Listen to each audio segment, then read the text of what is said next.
Okay. God bless everybody. Good morning. Nice to see you all. It's been a long journey since COVID, and we're in the aftermath of COVID and everything, but I am so happy. We are happy to see you guys show up, and prayerfully more people will come. You know, COVID has changed a lot of things. But Jesus says, upon this rock I will build my church, and the gates of Hades shall not prevail against it. All right, so we're going to move on. So this morning, we have as a guest with us, Dr. Paul Copan. He says just call him Paul. Amen. But this morning, I'm going to call him Dr. Paul Copan so you can know that he's qualified to address the things that he's going to address. So let me just give you a preliminary of how things are going to go this morning really quickly.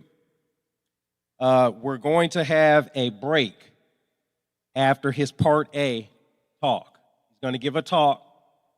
We're going to break after that talk. Refreshments will be served. We're not feeding you breakfast or lunch. It's refreshments. All right, snacks. Okay, something to just put in your mouth. Okay, we're going to have a little break for 15 minutes approximately.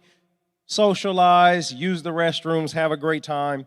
When we return, he will do Part B of his talk. Okay, so this morning, he is going to be talking about is God a moral monster? We'll divide that into two parts. At the end, before you leave, we are going to give away a few prizes, all right? So stick around if you want to win one of those. Also, we are going to give you an opportunity to ask questions, and he will be prepared to answer those questions to the best of his ability. So look for instructions in terms of that. So if there's nothing else, we're going to move on, and I'm going to introduce him. I'm going to start by first reading Dr. Copan's biography, and then I'm going to tell you something about him from a more personal note.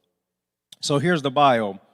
Paul Copan, who has a Ph.D. in philosophy from Marquette University, is the Pledger Family Chair of Philosophy and Ethics at Palm Beach Atlantic University in West Palm Beach, Florida. He has also helped establish the new MA program, that is Masters of Arts in Philosophy of Religion at PBA. The startup was August 2021. For 6 years, he served as president of the Evangelical Philosophical Society. He is the author or editor of over 40 books, including works such as The Routledge Companion to Philosophy of Religion, A Little Book for New Philosophers, Is God a Moral Monster, which he'll be talking about this morning, and Is God a Vindictive Bully, which he'll be speaking on tomorrow morning during our Sunday school hour. He also contributed essays to over 50 books, both scholarly and popular, and he has authored a number of articles in professional journals. In 2017, he was a visiting scholar at Oxford University. Paul and his wife, Jacqueline, have 6 kids, and they reside in West Palm Beach, Florida. Amen. So my wife, Kayla, and I had an opportunity to meet with Dr. Copan yesterday and have an early dinner with him. Now, this is one speaker that I did not know prior to him coming. Most of them I've known personally, but Dr. Paul Copan, this is my first time meeting him. And I want to tell you, I feel like I've known you for 40 years. He has a warm heart, at least that's the way he comes across to me. Very kind, gracious, humble man. 6 children, as you heard me read. 3 boys, 3 girls. Say amen if you can. And a wife that he keeps close, or rather she keeps you close, I imagine. Yeah. He is an avid bird watcher, Pastor Shields. I've never met a bird watcher. He actually showed us his app, which will identify all the various birds just by clicking a button. He can put his phone up, and when they chirp, it can tell him what kind of bird it probably is. So anyway, he has interests outside of academia. That's what I'm trying to tell you. Amen. So lastly, before he comes forth, let me just say this, because it's been a while since we've met, and some of you, this may be your first time here. We are, the SALT Ministry of Progressive Community Church is the one that's hosting this event this morning. Tomorrow morning, the Christian Education Department of Progressive Community Church is hosting Dr. Copan. So we have decided to come together to share our resources, to invite him out. So I want you to know that SALT stands for, does anyone know? Share, answer, love, and teach. That's the SALT ministry.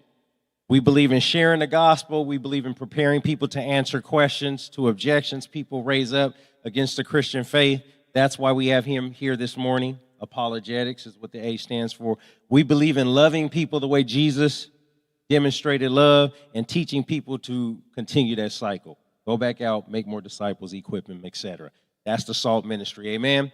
Okay, with no further ado, we're going to have Dr. Copan come forth, and we will take a break after his first talk. Thank you. Welcome, Dr. Copan. Give him a warm round of applause.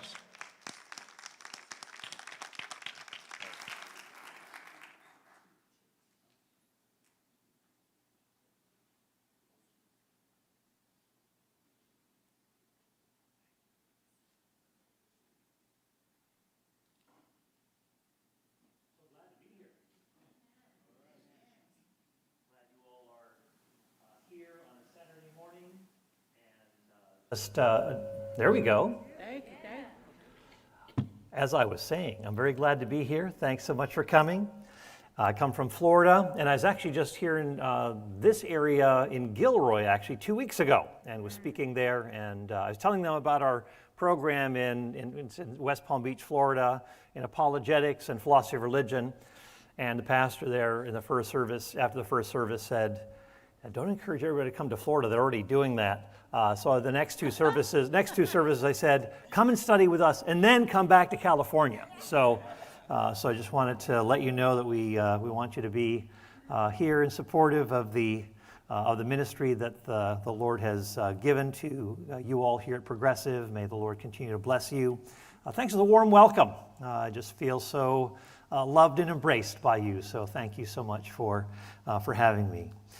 This morning, I'll be talking, in this first session, I'll be talking about two major issues related to the Old Testament.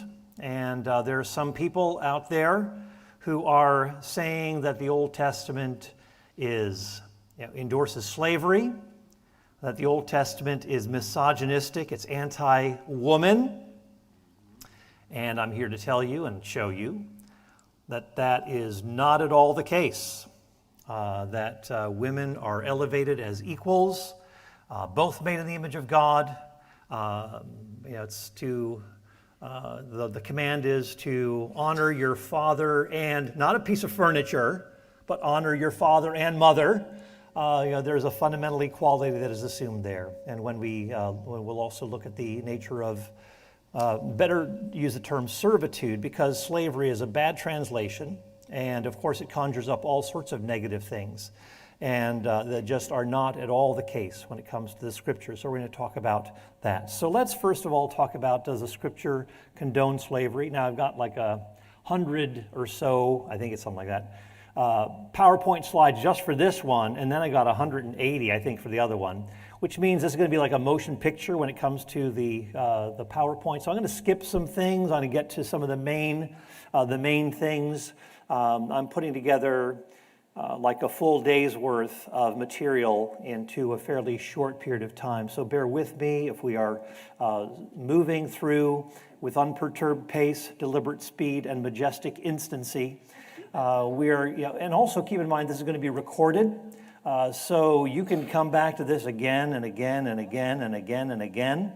And so it'll be available to you, and also if you'd like, I'm happy to make this available, but my PowerPoints, turning them into a PDF file so that you can have that available. So I'm happy to make that available to those of you who would be interested in that. So just so you're aware, a lot of material here, can't cover it all, but also you take a look at my Moral Monster book, and my forthcoming book is God, a Vindictive Bully, which goes into a lot more detail as well.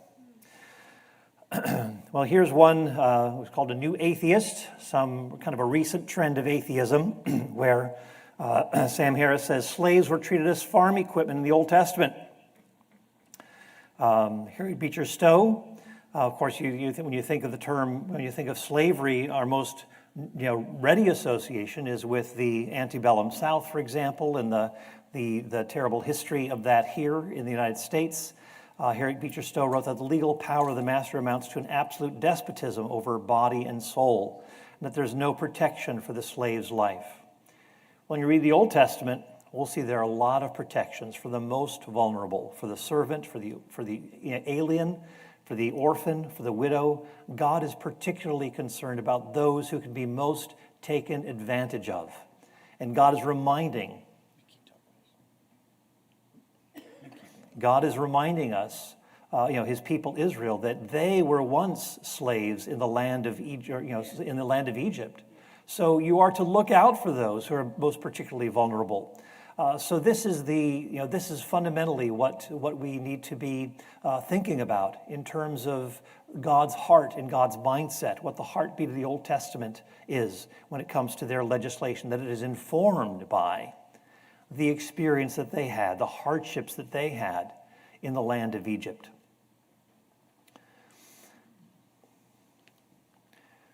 Now I want to make sure, you can see this? Okay, good. All right. So, well, we need to be able to advance it, though. Oh, is it? There, it just shifted.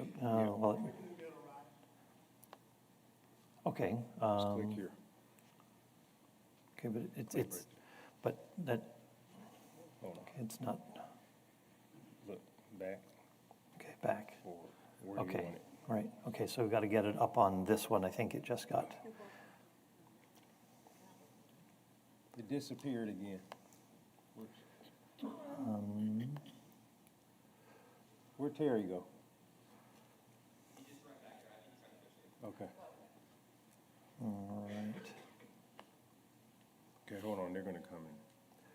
All right, maybe I shouldn't do anything here. Just hold tight one second. All right. Guys, Okay. hold tight. All right, well, I'm going to just keep talking.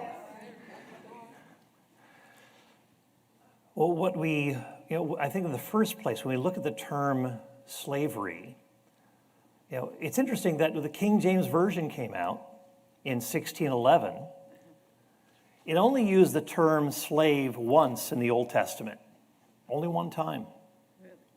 And that isn't even in the Hebrew text. It was inserted for kind of continuity to fit into the context. But since the King James Version, 1611, we've had colonialism, we've had slavery in the United States and in the West.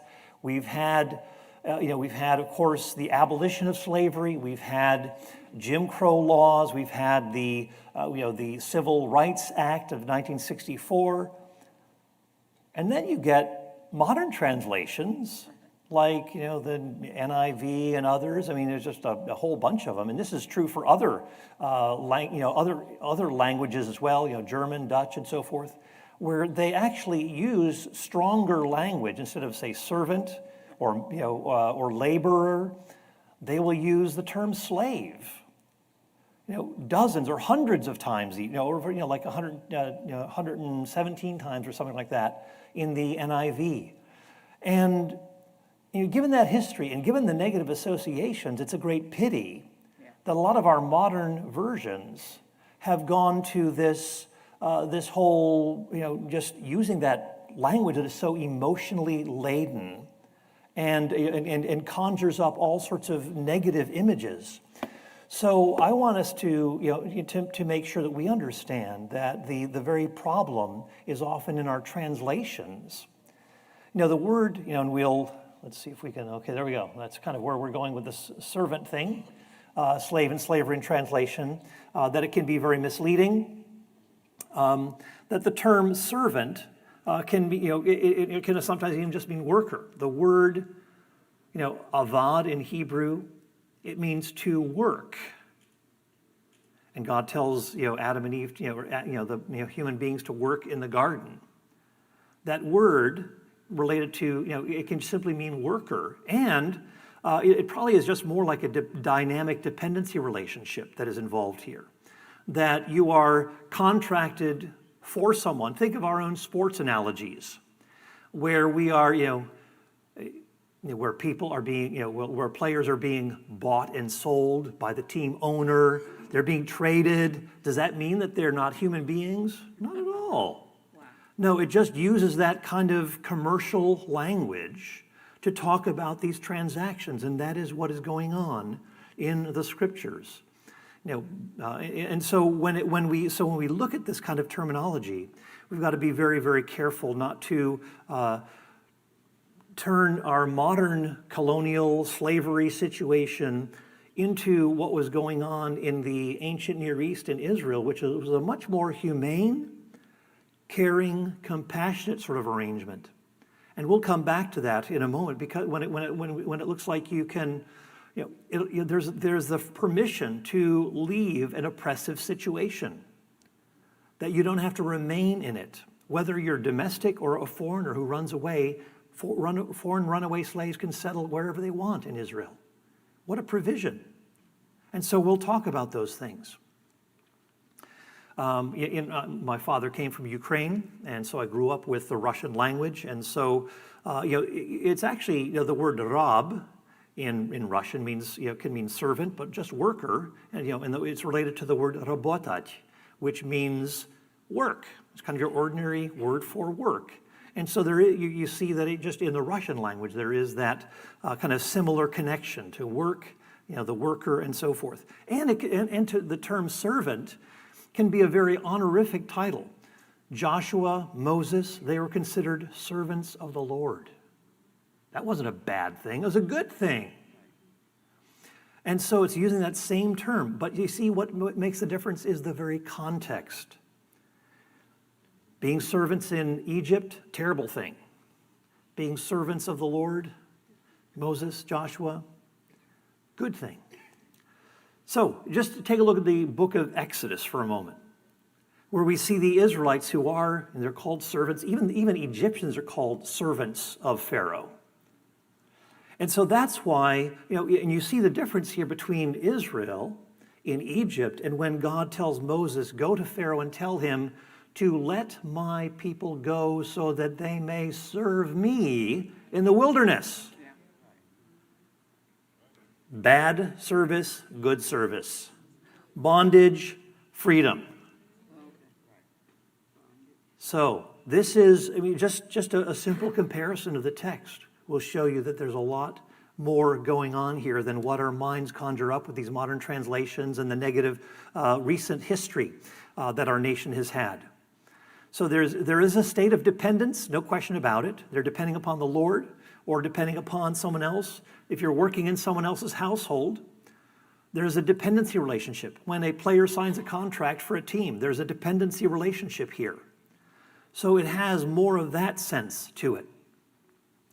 Now let me just, and keep this in mind too. This is very helpful. When you're looking at the ancient Near East, that period of time in which the Old Testament was written, that there is sometimes you'll have certain laws in place that acknowledge that human beings will sin, that there are certain structures that are not optimal, but keep the broader vision in mind of what the Old Testament is driving at.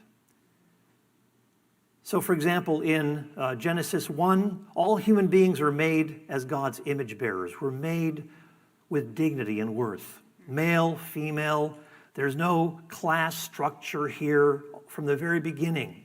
There's a fundamental equality that is highlighted. In the ancient Near East, only kings were the image bearers of the gods. But here, all humanity in Genesis are the image bearers of God. Whatever your skin color, whatever your status in society, you are God's image bearer. Just a quick story here. A friend of mine who has lived in India for a number of years, he told me of someone who grew up sweeping human excrement in the streets of Calcutta or some other city. It's just, he was sweeping excrement on one of the major cities in India because he didn't have any class or caste. His grandfather swept excrement. All the way down. That was just the family job. This is your calling in Hinduism because they've got a caste system, and you're born in that, and you can't break out of it. You can't marry outside of your caste, and so forth. Very oppressive, and that's kind of written into the structure of Hinduism, the Book of Manu, which has these class distinctions. And of course, that was his job. He couldn't think of improving. Then he heard the gospel. He heard about a God who made all people in his image. And better than that this God entered the world in the person of Jesus Christ, came to and rescue us so that there's no Jew or Greek, male or female, slave or free. And this message so transformed him that he would eventually improve his own situation to such a degree that he ended up going to Oxford University and getting his Ph.D. Yeah, absolutely. So in a nutshell, this is what he would say, to kind of his testimony. He'd say, because of Hinduism, I used to sweep sheet. Okay. But because of Jesus, I went to Oxford University. All right for him. That's a good thing. That, my friends, is the vision that the Old Testament is portraying, carried over into the New Testament. So, servants are fully human, not just the masters. Job portrays this vision. He says that the master and servant, or whatever, the worker, they come from the mother's womb and they're ultimately equals. That they, and God said he's going to pour out his spirit on male and female servants. A fundamental equality here, rooted in the creation. So rather than looking at some of these Old Testament laws, sometimes you'll see, well, that's kind of a strange law, or I can't make sense of that. Again, think of the bigger biblical vision that informs it. And keep in mind that a lot of these laws accommodate fallen human beings. Remember, Jesus said in Matthew 19:8, he says that Moses permitted divorce and other laws, not because this is God's ideal. From the creation, it wasn't that way at all. Right. But because of the hardness of your hearts. The hardness of human hearts. That's why you'll have some of these things that are less than optimal. So that's why you have laws about stealing. What happens when a person steals? Well, that person has violated the law. The law assumes that people will sin, that there will be some negative things about cultures, and so God is accommodating or working with these structures in order to move his people, meeting them where they are, but trying to move them in a redemptive direction. That's what God is trying to do. He's wanting to keep the people's vision before them. And so that Deuteronomy says that when people see that you are living by the law, they will notice what a wise and understanding people this is. So he wants the people to represent the Lord's ideals that are better than the surrounding nations. So that is something that is also fundamentally important. In Greece, you'd have people who are just slaves by nature. Aristotle said that a slave, they didn't believe in all people being created equal. Some are born slaves, some are born free. That a slave is an animated tool and a tool is an inanimate slave. Very, stunning language to us, isn't it? So you think of the difference that you see in the ancient Near East with Israel. That is a far different vision. Also, let me just, so there is a kind of regulating that takes place. I know it's a gray, I actually changed the background to this before coming here. Sorry about that. I should have gone through each slide and tried to make it a little bit different so you could see it. So some of these things are not as easy to read. But again, the point is that these laws are, kind of regulating things and controlling people and assuming that people will sin. I'm going to keep going. So basically, there's, God is working within the world in a kind of pragmatic way, though without being unjust. So God is going to be working where people are, accommodating them, but trying to move them in a redemptive direction. I'm going to skip over a few things. Interestingly, Israel was a much more democratized, fundamentally equal setting in contrast to the ancient Near East laws, which were much more hierarchical. You had a rigid structure to them. And so people would also, if you're in a higher class, then you'd have lighter punishments than those who were in a lower class. What you say? So there wasn't, but in Israel, all people, whether you're a foreigner or a native, they're to live under the same laws. I mean, there are a few exceptions that eventually were modified during the law of Moses, like eating meat of a corpse and so forth, of a dead animal, or the like. So there were some certain accommodations and slight differences, but basically the vision was that all people were to have the same laws, that there weren't some people who were above the law, that they're to be held accountable. And also, I'll just give you a few provisions here. Again, we're trying to cram in a lot. We haven't even gotten to women yet, so I want to do that too. But servitude typically came through poverty. If you were poor, that is when you would sell yourself or contract yourself out to someone. And there was a limit of 6 years where you would have your debts paid, you would be cleared, and go back to being an ordinary citizen without that contract hanging over your head. So you entered into servitude because of poverty. It wasn't because of your skin color.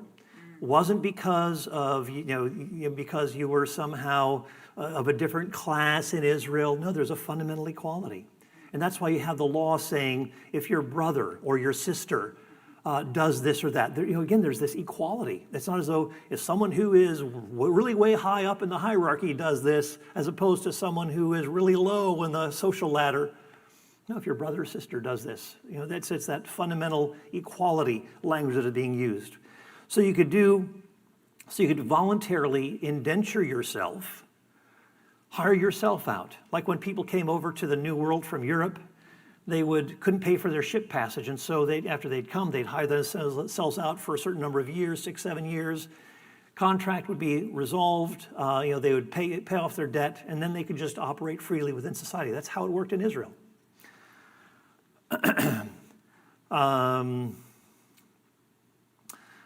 There were certain things that helped Israel to keep poverty diminished, so that people wouldn't have to enter into servitude. And typically, when you entered into, being a servant for someone else, contracting yourself out, it was it was like with your relatives, with your own clan, within your own tribe. Israel was divided into the various tribal territories. And so you were the people you would hire yourself out to would be typically, related to you.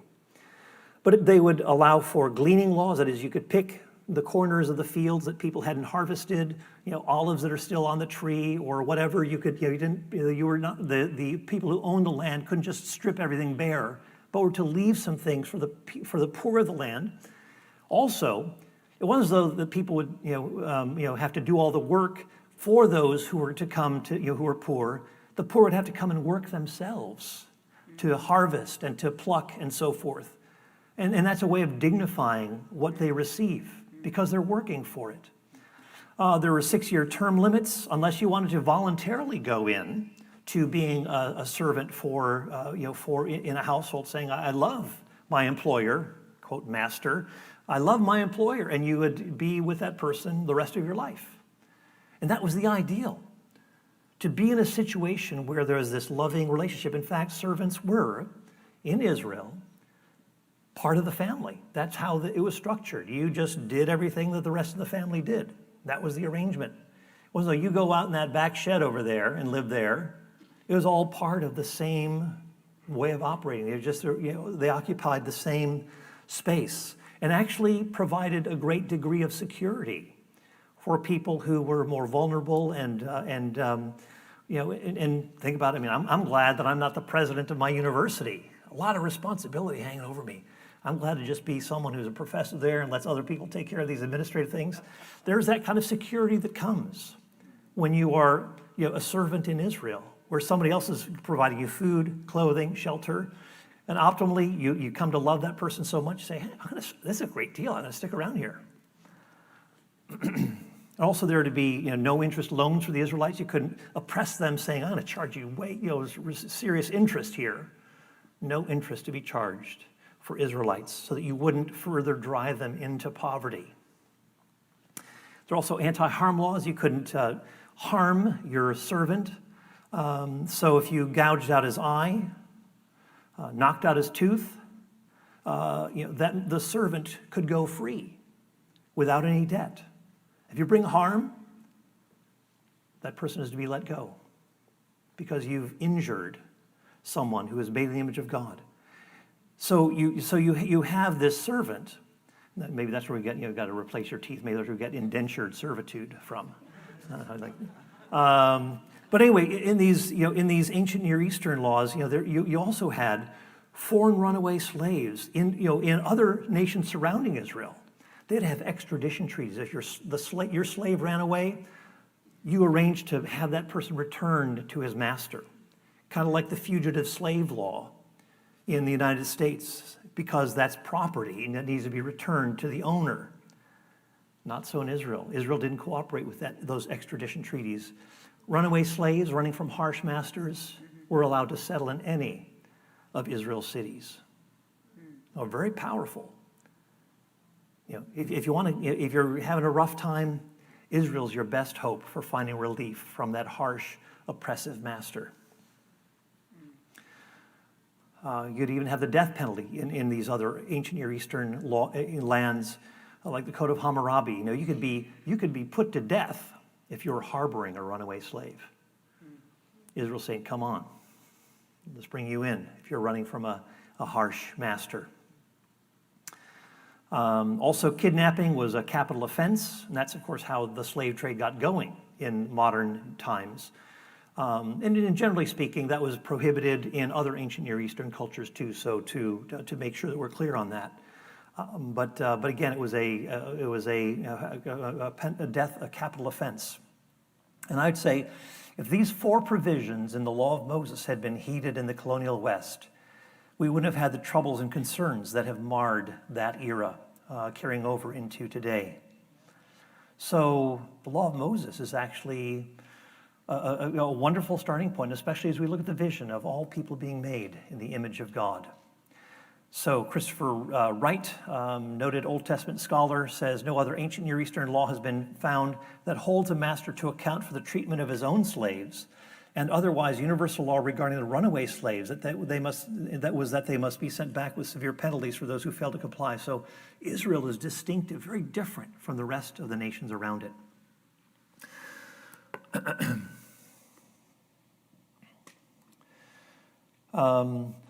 There are a number of texts that we could go into, and in my forthcoming book, I look at one that is, it spends a lot of time in Leviticus 25, and so I can, I won't have time to go into a lot of detail here, just because I do want to get to the women portion. But let me just give you a couple of examples of what this looks like. Some people will read this text, and they'll say, what? This is a little strange. Okay, so let's unpack this a little bit. If a man strikes his male servant or his female servant with a staff so that he or she dies as a result of the blow, he will surely be punished. Let me just stop there. Notice this. The one who, the employer, master, who strikes will be punished. And this is the word that's used there is often associated with capital punishment. So a very severe penalty, acknowledging that this isn't just a piece of furniture, but this is a person who has dignity and worth. And because you've done this, you too will experience the death penalty. So keep that in mind. So a lot of people will take this passage and they'll twist it, but they don't look at that first part. If he brings harm to his servant, then he will be punished. And again, the term that's used, kind of like has that sense of being avenged. And so, but it says that the injured servant survives 1 or 2 days. The owner, the employer, I think is a better way of looking at it. Think of that contract, will not be punished. It says, for he has suffered the loss. Now, I like the New American Standard Bible here. I use that, but this isn't a good translation. It says, for he is his property. It literally means he is his silver. In other words, if you are bringing harm to your own servant, that's dumb, because it's only going to be affecting your own pocketbook. So why do you do that? But the point here is that and again, I'll unpack this, that the benefit of the doubt in this situation is given, that the master, the employer, is given the benefit of the doubt that there is no murderous intent in this discipline. that the permanent injury that it can set a person free without debt and so forth. But when it says that that is he is his silver, it could be translated that is his silver, because could be is the servant is his silver, or it's in the context of medical fees. If you read the few verses previous, there are fees that are paid to someone who has been injured, medical fees, so that when the judge looks at the person who has struck his servant and sees that he's attending to his medical needs, that is evidence that shows that this person was had overreacted and was not with malicious intent, and therefore is trying to take care of it. And so it's in the context of medical fees. And so it could, and one University of Chicago scholar says that this medical fee is his silver, that this is being what is referred to. But even if it says, even if we translate that the servant is his silver, it doesn't mean that is his property, but rather that the employer stands to lose money if he mistreats his servant. Kind of like, you're trading players for the NBA or the NFL or something, and if you do something that breaches the contract or brings harm to the person, maybe you don't take care of him, maybe there's no insurance coverage. You're for the player, you're only harming the effectiveness of your team. You're doing damage to your own team and its progress and coherence and so forth. So it has that kind of a sense to it. So that's what Harry Hoffner argues. And there are parallels in other ancient Near East texts that bear this out. Some people say if you buy a Hebrew servant, again, keep in mind like you buy a sports player. So it's just a contract that is here. He is to serve you 6 or 7, serve you 6 years, but in the 7th year he'll go out without paying anything. If he came in by himself, he'll go out by himself. If he had a wife when he came in, then his wife will go out with him. If his master gave him a wife, and she bore sons and daughters, the wife and the children will belong to her master, and he will go out by himself. Now, can't unpack all of this, but let me just offer a few suggestions here to clarify a few points. Again, this is that passage that says, I love my master, I love my wife, my children, and so forth. I will not go out free. I will bind myself to this master or this employer. Keep in mind, this is a non-gender specific, so it could apply. Some people say this is really biased against women servants because just referring to the male. Well, there's judges in Israel knew how to make these sorts of parallels. It wasn't as though they were saying, oh no, we've got to stick with this text. It only refers to men. No, it's just giving a sample case of what you do and how you apply it. If it's not just a man, but a woman, for example. So you could simply translate it that if you buy a Hebrew servant, she is to serve you for 7 years, but in the 7th year she will go out free if her master gives her a husband, etc. Then so you can make that translation without any problem. But this other than that, it's not as though there's an attempt to separate families here. That's not what is the goal. But it's simply a matter of sticking to the contract. For example, if I join the military, and I have, and then while I'm in the military, I get married. I don't tell the military, sorry, I can't carry on, I just got married, so could you please let me off of my contract? That's not how it works. You've worked out an arrangement, you fulfill your duty, you fulfill the contract, and then you can go and do whatever you want. But the point is, you honor that contract, and that is what this text is talking about, honoring that contract rather than thinking, oh, I can go, if you are married, somebody starts earlier, the person who is the employer brings you two together, says you'd be a great match, and so forth. One has been serving longer than the other. Well, they still have to fulfill that contract. So really, there are 3 options if that's the situation. Let's just say it's the man who comes earlier. Now, it's possible there are 3 options to delay. You can wait for your wife and children to finish their term, which is often impractical. Or you could pay the boss for the family's release, sometimes called redemption. You redeem that person. And that's often impossible because the reason you got into this arrangement was because of poverty. Thirdly, you could just stay. You could commit yourself to working permanently there, and that would be the most likely scenario. So that it would alleviate the burden of payment, and also would keep you close to your family, and hopefully that there is this arrangement with someone whom you have come to love and appreciate within this servanthood contract or scenario. Now here's one that is the most tricky, and I'm going to spend a little more time on this just because I think a few things need to be cashed out, because this is the text that most people will point to. I've looked at two of them. This is a third one. So it's important for us to understand what is going on here. So I'm using just one translation that you might find. As for your male and female slaves whom you may have, you may acquire male and female slaves from the pagan nations that are around you. So people say, okay, it may not be race-based or skin color-based, but it may be that it's kind of it's biased toward Israel, that anybody outside is to be seen in a less favorable light, maybe less human or whatever. Then too, but the text goes on. It says, then too, it is out of the sons of the sojourners who live as aliens among you that you may gain acquisition, you may acquire them, and out of the families who are with you, whom they will have produced in your land, that they may also become your possession. So some of these terms seem so loaded, but again, think of that contract language that we've talked about, and we'll come back to this in a moment. Then it goes on to say you may even bequeath them. So these servants you've acquired from foreign nations, you may bequeath them to your sons after you to receive them as a possession. You can use them as permanent slaves. Again, that term slave, I think servants is better, but we'll just keep going. But in respect to your countrymen, the sons of Israel, you shall not rule with severity over one another. Now that's where people usually stop, okay?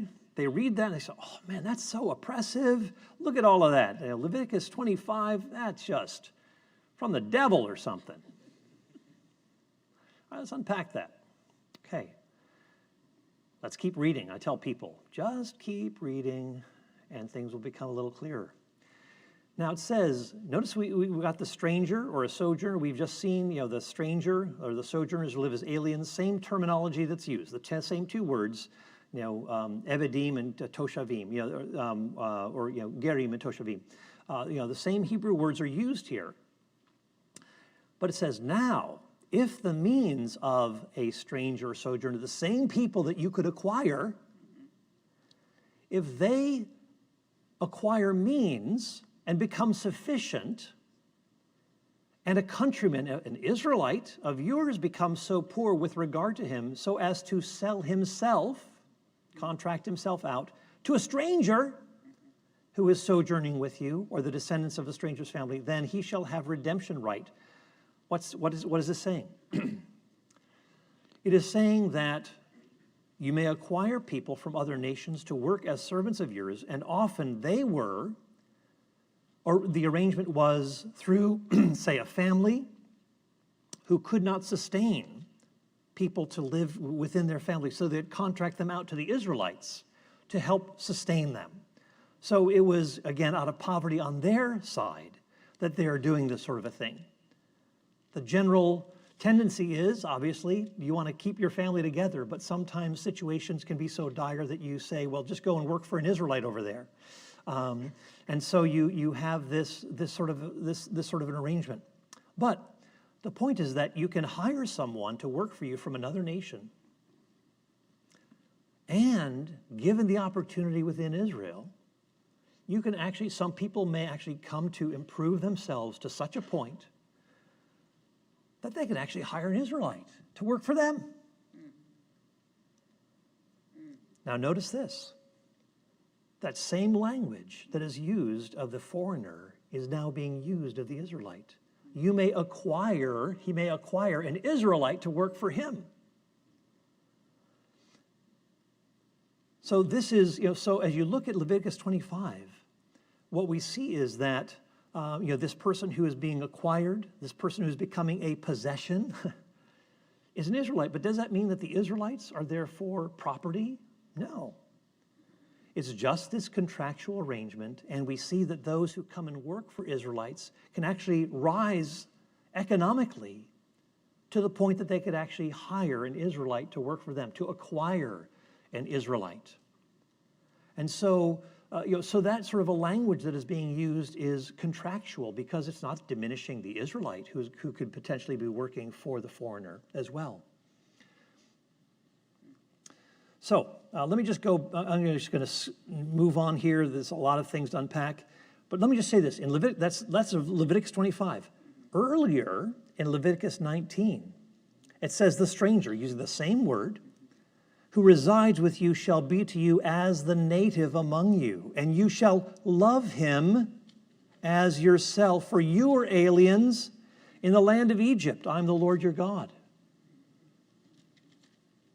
This repetition of you were once aliens in the land of Egypt, you were once slaves in the land of Egypt, that is mentioned 36 times in the law of Moses. You were once slaves in the land of Egypt, reminding them. And so here, they're saying, look out for the vulnerable, look out for the alien. Do you think that they're now changing, Leviticus is now changing its tune 6 chapters later, saying, yeah, go ahead and oppress that alien. Do what you want with him. Not at all. I think that is a most uncharitable way of reading the book of Leviticus. It's not as though Moses, the author of Leviticus, has just contradicted himself so terribly within 6 chapters. I mean, let's give a little bit of the benefit of the doubt here. And we see that there is something that is to be acknowledged about the humanity and to love the alien. Why? Because God is repeatedly saying, look out for the alien, look out for the orphan, look out for the widow in your midst. Why? Because they can be most easily taken advantage of. Don't do that. So again, you see that over and over again. Cursed is he who distorts justice due an alien. You shall not pervert the justice due an alien. Again, the Levite, because he has no portion, inheritance, the alien, the orphan, the widow, etc.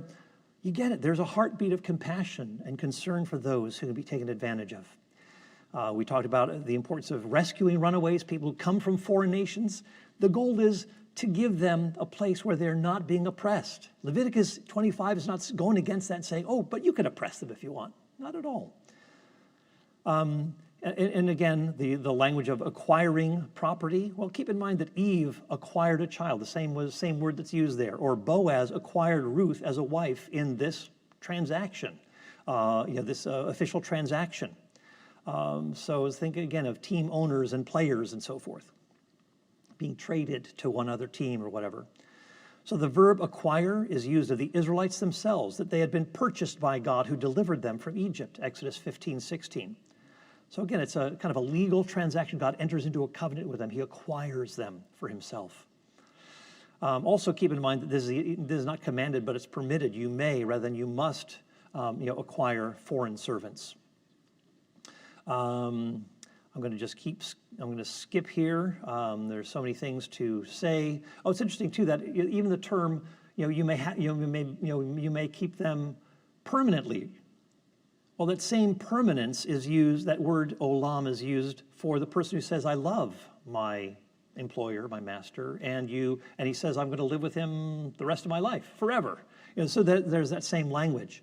We can, there's I mentioned that you could find security by being a servant within Israel, that perhaps many people would be reasonably happy to settle for being long-term or lifelong servants. Servants do count as part of the family. Let me just keep going. Right, here's the kicker. I'm going to end up our slavery servanthood portion with this. David Klein's a noted Old Testament scholar, said that there are 2 texts that we've already talked about them. 2 texts that basically deconstruct or undermine the institutionalizing of servanthood within Israel. That they fundamentally, erode any sort of institutionalization of this. And keep in mind, servanthood was intended to be a temporary sort of a thing. It was a kind of a last desperate measure to help someone who is in servitude. So it wasn't trying to institutionalize anything. There's a fundamental democratization or equality within Israel. But he says the extraordinary provision for runaway slaves ultimately undermines the institution of servitude altogether. He says, what is amazing about the law of the fugitive slave is that it enables a slave to acquire his or her own freedom by the relatively simple expedient or measure of running away. A slave can choose not to be a slave. He can run away from a foreign nation and be in the land of Israel. He adds, if a slave can choose not to be a slave, then the concept of slavery does not exist as it once was thought to exist. So that's, we're talking about the foreign runaways coming to Israel, finding freedom and liberation there. And then there's the other text that we talked about in Exodus 21. The same can be said about Exodus 21:6. A servant loves his employer or master and freely chooses to attach himself permanently to that household. So he says slavery is, in a sense, abolished when it ceases to be a state that a person is forced into against his will. With this blurring of the lines between freedom and servant, the institution has lost its conceptual force. So basically, this takes the guts out of servanthood, servitude, slavery, by allowing a foreigner to come away from a harsh, oppressive master to settle within any of Israel's cities. And if there, you transfer that to the domestic scene, if there is an Israelite who is being oppressed, he could just as well run away under the same sort of, same sort of runaway clause that the foreigner can come to. But of course, if a person says, I want to stick around, I really like this arrangement, it's not against his will, it's something that is voluntary. And so you see that voluntariness that really undermines that whole issue of forcing a person against his will. So you have really a very significant statement being made here that I trust will be very helpful for you as you think through some of these challenging issues, and you put the servitude issues into their proper context. I thought I'd spend the majority of time on this particular issue, but we've got 10 minutes to talk about women in the Old Testament. So let me just jump to that, and I could talk about the New Testament too, and how, interestingly, in the New Testament, the Apostle Paul has, I mentioned in Romans 16, verses 7 and 9, two slave names were mentioned, Andronicus and Urbanus, and Paul greets them by name, and he calls them his fellow workers. These are equals in ministry. And of course, in Romans 16, read Romans 16, it mentions women in this context, women leaders like, Junia, who was an apostle, like a church planter, who was known among these apostles. And also you have mention of, Prisca and Aquila, Priscilla and Aquila. She's always mentioned first after the first mention in Acts 18. She's the one who is the more dominant person. So probably more of the kind of the leader in the church there, that Paul is writing to. But it's interesting that these two slave names, Urbanus and Andronicus, they're mentioned in this context of, it says in Romans 16:16 to greet one another with a holy kiss. Those who are masters, again, Roman slavery is different from, Hebrew slavery or servitude. But you have people who are of differing classes, master and slave in the Roman Empire, greeting one another with a holy kiss. Also sitting at the same table, participating in the Lord's Supper. Master, slave, sitting together, sharing in the Lord's Supper. Family language that is being used here. So I can't go into more detail here, but we'll have to just scoot along. Does the Bible, the Old Testament condone sexism and patriarchy? Again, the answer is no. So let's just do a few things. Even somebody like, I don't know if you heard of Pastor Andy Stanley. I challenge some of the things that he says in my forthcoming book, Is God a Vindictive Bully, where he talks about the Old Testament needing to be unhitched from the New Testament. And the Old Testament's got all sorts of problems, like we've been talking about. And rather than dealing with them in a constructive way, he just says, let's just ignore that. And so what I want to do is say, no, don't unhitch them. Jesus certainly didn't unhitch things from the Old Testament. He's often quoting the Old Testament over and over and over again. But he says that women are treated as commodities, that the Mosaic law promotes misogyny. hatred of women. I mean, that's a really strong and divisive statement. I mean, that's just, again, very uninformed. You'd think somebody who was a prominent pastor like that would have, would even put things a little bit more delicately rather than that crassly. Interestingly, here's a noted biblical scholar, Carol Myers, Duke University, president of the most distinguished Society of Biblical Literature. She says, was ancient Israel a patriarchal society? Was it male-dominated, oppressive male leadership and everything? Is that what we see going on in Israel? Carol Myers says, my answer is no. Ancient Israel should not be called a patriarchal society. The term patriarchy itself is very misleading. It's sort of like a modern label that people use, and they slap it on wherever they think. It's really, a lot of it is kind of based in Marxism and kind of this, or neo-Marxism, which is, looks at kind of the, sex or race or skin colors and turns it into, a victim and perpetrator sort of scenario. And she says, that's not an appropriate label that you use for Israel. There's something more going on. She says patriarchy is a modern construct.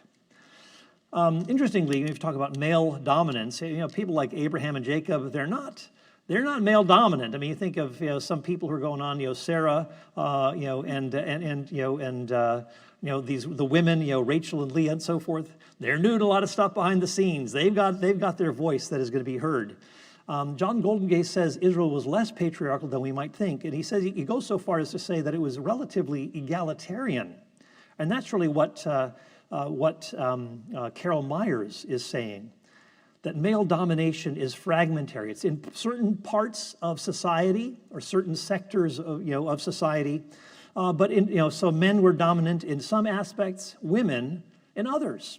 So it was kind of a mixed bag. So she says, rather than talk about patriarchy, it'd be better to use a term like heterarchy, that is different, that male and female, they have different domains of power and authority, and those are respected within Israel.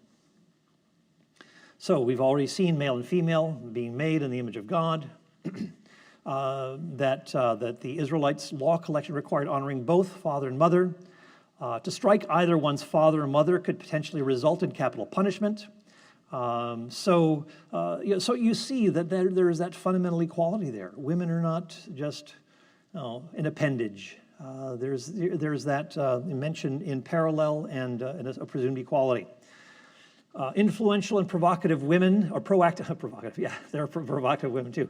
Influential and proactive women in Israel. Let's take a look. Miriam is called a prophetess, part of the leadership team sent by God to go before Israel in the wilderness. Deborah, she's a prophetess and judge. She's a real leader. Huldah, the prophetess. Esther, the queen. And then read Proverbs 31.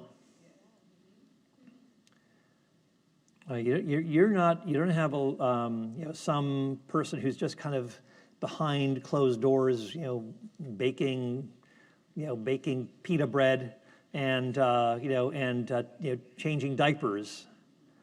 This woman is doing stuff outside of the house and very strong. The term is, she is a strong or capable woman, the Eshet Chayil, that's used of Proverbs. Also in the same, in the Hebrew scriptures, it has a different arrangement of books.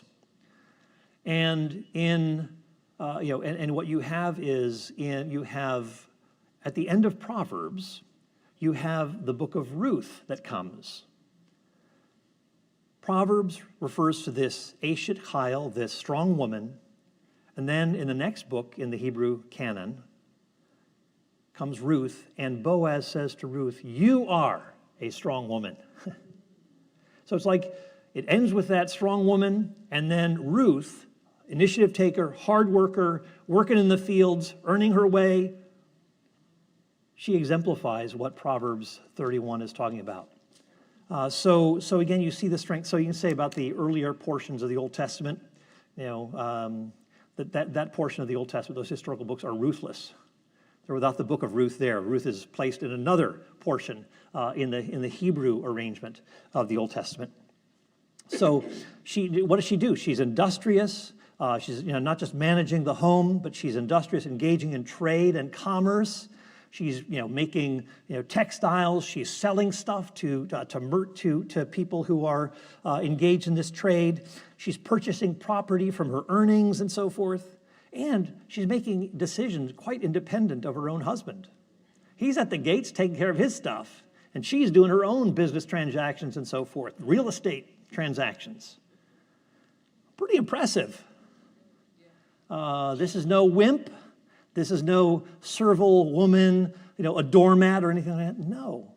This is, again, a very strong, capable woman who is very adept at doing so much. I tell my wife I call her the Proverbs 32 woman. She outdoes the Proverbs 31 woman. But so anyway, but this is what you see going on in Israel. Ruth, we just seen. Naomi, Ruth's mother-in-law, knows what's happening around her, takes her own initiative.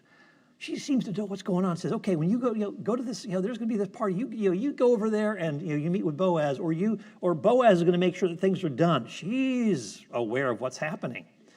There's the wise woman of Tekoa, with whom military commander Joab consults, a female sage of Abel. Micah's mother, again in the book of Judges, has access to 200 pieces of silver.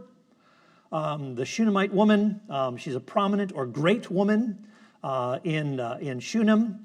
Has a chamber built for the prophet Elisha, and when there's a 7-year famine, she leaves with her whole household. They leave for Philistia. When she returns, her property had been taken over by squatters, and so she has to appeal to the king in order to get back her property, which he granted her. So there's a lot of stuff going on with women in the Old Testament. There are also some of the baddies like Jezebel and Athaliah and Noadiah. So you have that too, but there's still women of influence here. Anyway, we are. Oh, I'm aware. I'm taking every minute. So women could serve at the house of God, at the doorway of the tent of meeting. There are female professionals whose crafts included singers, musicians, mourners, prophetesses, psychological care, counseling, midwifery, healthcare, and so forth. So anyway, we can go on and talking about a ton of stuff, but we're going to have to stop there and pass it on over to, Rodney, take it from here. Thank you very much.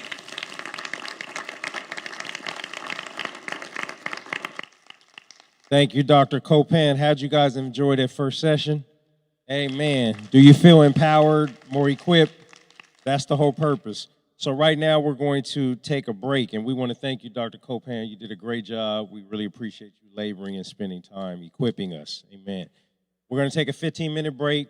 Refreshments are located, I believe, in the social hall this time. They used to be in the lobby. So in the social hall, when you go out to your right, feel free to use the restrooms. If you did not get a chance to sign your name and leave your phone number, please do so. When you walk out, there's a table to your left or straight ahead.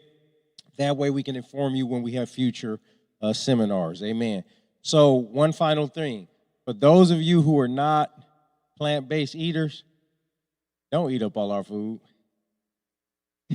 The kitchen committee told me to let you know you are more than welcome to eat some of it.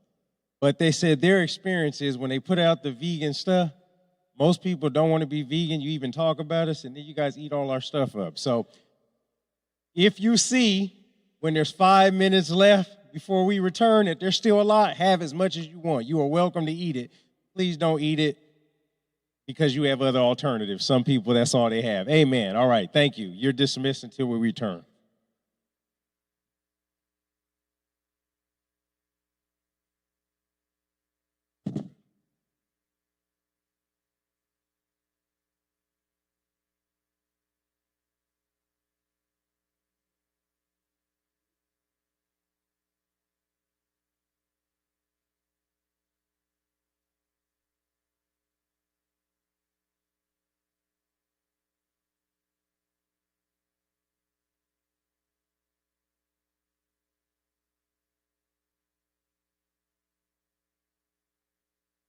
Yeah.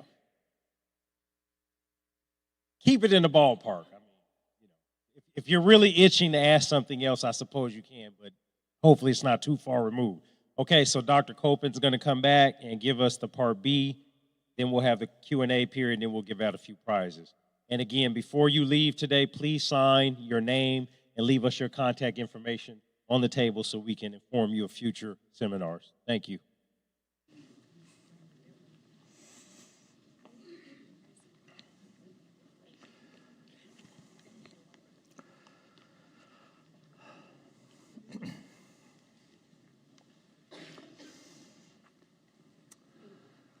Well, you thought we moved quickly last time? That was just a warm-up. So we're going to be talking about the question that is often asked, did God really command genocide? Again, we could finish right here because the answer is no, and we all go to the Q&A time. No, but we'll unpack that a little bit here. So we'll look at some of the preliminaries.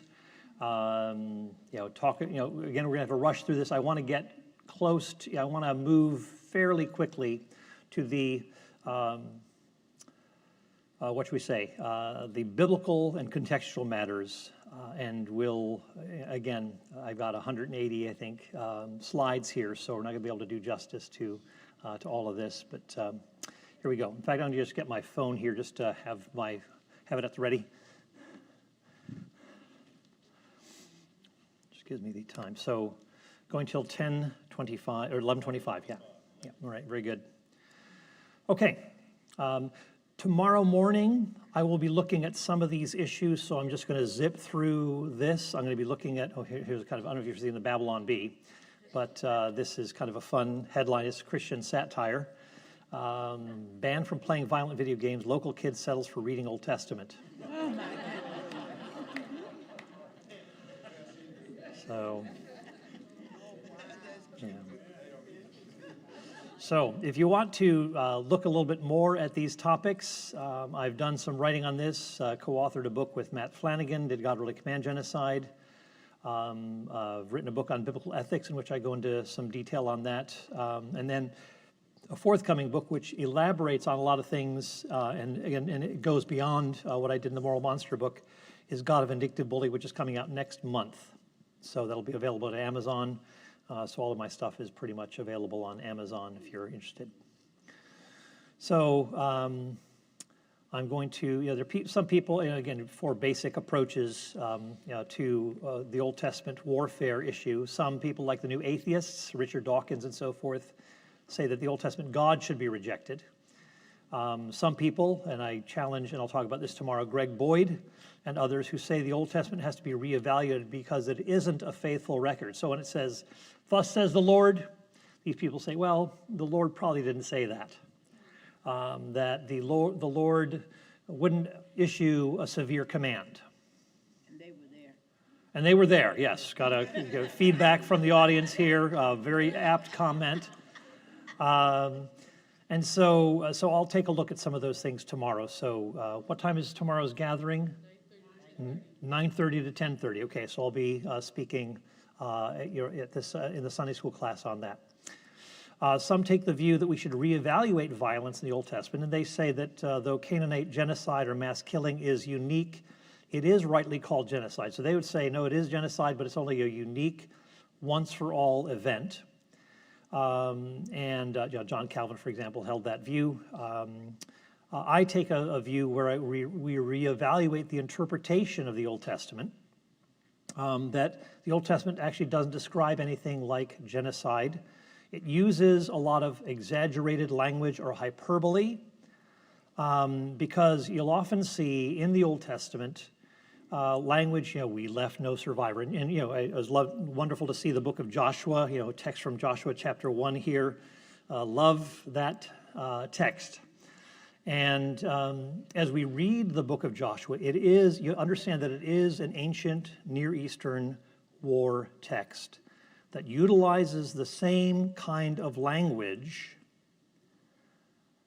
that other ancient Near Eastern war accounts use. It's sort of like, if you want to put it this way, it's sort of like the version of modern day sports trash talk. Oh, we totally annihilated those guys. We destroyed that team. Well, the teams, playing another game tomorrow that they destroyed. But anyway, there's that sort of exaggerated language. What's interesting and unique about the Old Testament, though, is even though it'll say we left no survivor, and again, we'll talk about how should we interpret that term utterly destroyed. I think it can be used differently. Sometimes it just can refer to exile. And you can have an entire nation intact, but they've simply been exiled, and that's called utter destruction. So we need to adjust our understanding of how we look at that term. But what is unique about the like Joshua, for example, is that it'll say we left no survivor. They left no survivor. There were no survivors, and then a chapter or two later, sometimes even the same chapter, you see lots of survivors. So at least it mentions that, whereas the other ancient Near Eastern war texts, Egypt, Assyria, and so forth, they don't mention any of those survivors. They just say, oh, there's no one left. Pharaoh, just turned them all to ash, and he alone was left, etc. So those types of things are common, and some people say, oh, you've got all this exaggeration in the Old Testament. How can we really trust the Bible as a reliable or faithful record? Well, you don't take a person who is using modern day sports trash talk as being a liar or misleading you when we say, oh, we totally destroyed that team. But if you understand that that is part of the way that language was used in these particular contexts, but not in all of them, it's sort of like a contract between the author and the reader. That, for example, when I say, once upon a time, what do you think of? Fairy tales. So you're not thinking I'm going to be telling you some history here, that this happened a long, long time ago. You're assuming that this is a fictitious story that falls in the language, in the genre or type of literature of fairy tale. So when you read some of these war texts that have certain features to them, you say, oh, that's an ancient Near Eastern war text, got it. And you have certain expectations and understandings that you don't apply to, say, normal historical narrative, like when you're reading about Jesus' resurrection, for example. So it's important to understand that. So some people, and that's like a major question that I get, how can we really trust the Bible if it's saying there were no survivors and that yet there were? I say the Bible at least mentions that there were survivors. It mentions that over and over again, because in my forthcoming book, I've got a chart where on the one column, it looks like there are no survivors. And then the next column, referring to the same people, same city, whatever, there are survivors. So boom, boom, boom. I got 15 of them or something like that. That's just how that situation worked. So here's a main text. We'll come back to this. That people will often quote. Only the cities of these peoples, the Canaanites, that the Lord your God is giving you as an inheritance, you shall not leave alive any that breathes, you shall utterly destroy them. This is part of that ancient Near Eastern war text language. And I'll say this, when we come to the book of Deuteronomy, it intensifies or heightens or exaggerates the language of earlier books in the Bible referring to the same sorts of events. Intensification, exaggeration, it'll add show no mercy. It'll add, utterly destroy them. It'll pile up language, like in Deuteronomy 7. After you've driven them out, destroy them, et cetera, et cetera, et cetera. And ultimately, what you see, then it goes on to say, and don't make a covenant with those people. But if you already destroyed them, why are you making a covenant with them? If you've destroyed them, why are you intermarrying with them? It's being prohibited. So you see that there's more going on in these texts. I'll give you one example of how this is played, a couple of examples. This is played out in Numbers 21. Remember those two kings that Israel tried to go peacefully through the land? Sihon and Og, and they didn't allow them. They took up arms and fought against the Israelites. So we see one of these kings. It says that he, the king, his sons, and his army fought against the Israelites and were defeated. And they had a 20-mile hike in there too. So, You wouldn't think that women and children would be involved in that sort of intensive hike from one river to another. But in Deuteronomy 2 and 3, it mentions that same event. But it uses that intensified, sweeping, universalizing language. Of course, we know the battle on the ground said the king, his sons, his army.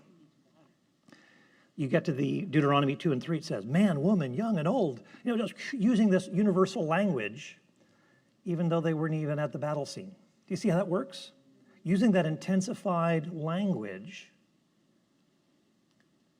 And we can talk about the same thing with Saul and the Amalekites in 1 Samuel 15. We'll come back to that.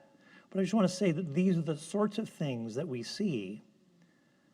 And we should say, okay, these are devices that I may not be familiar with, literary devices that I may not be familiar with.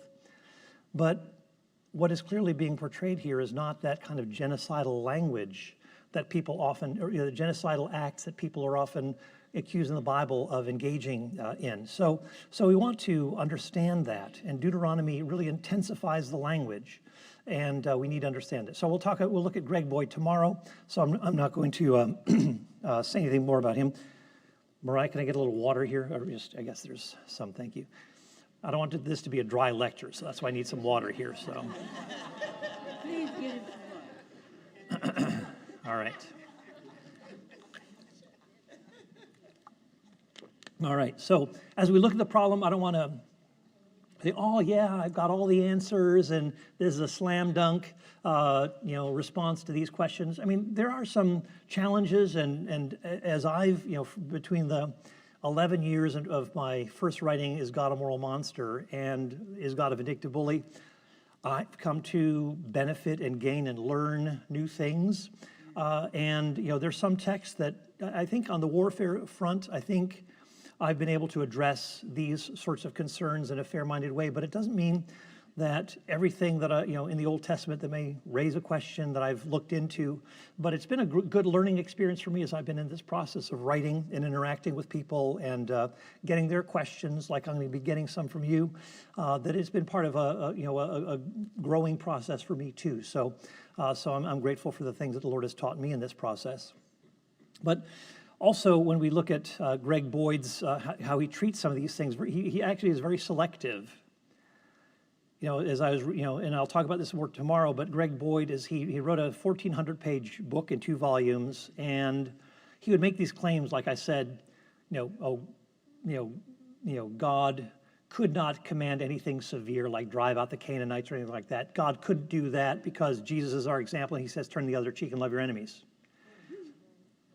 Well, what ends up happening is, as I would read this book, and I think, well, what does he say about this text in the New Testament? Well, that text in the New Testament, missing, not in the index.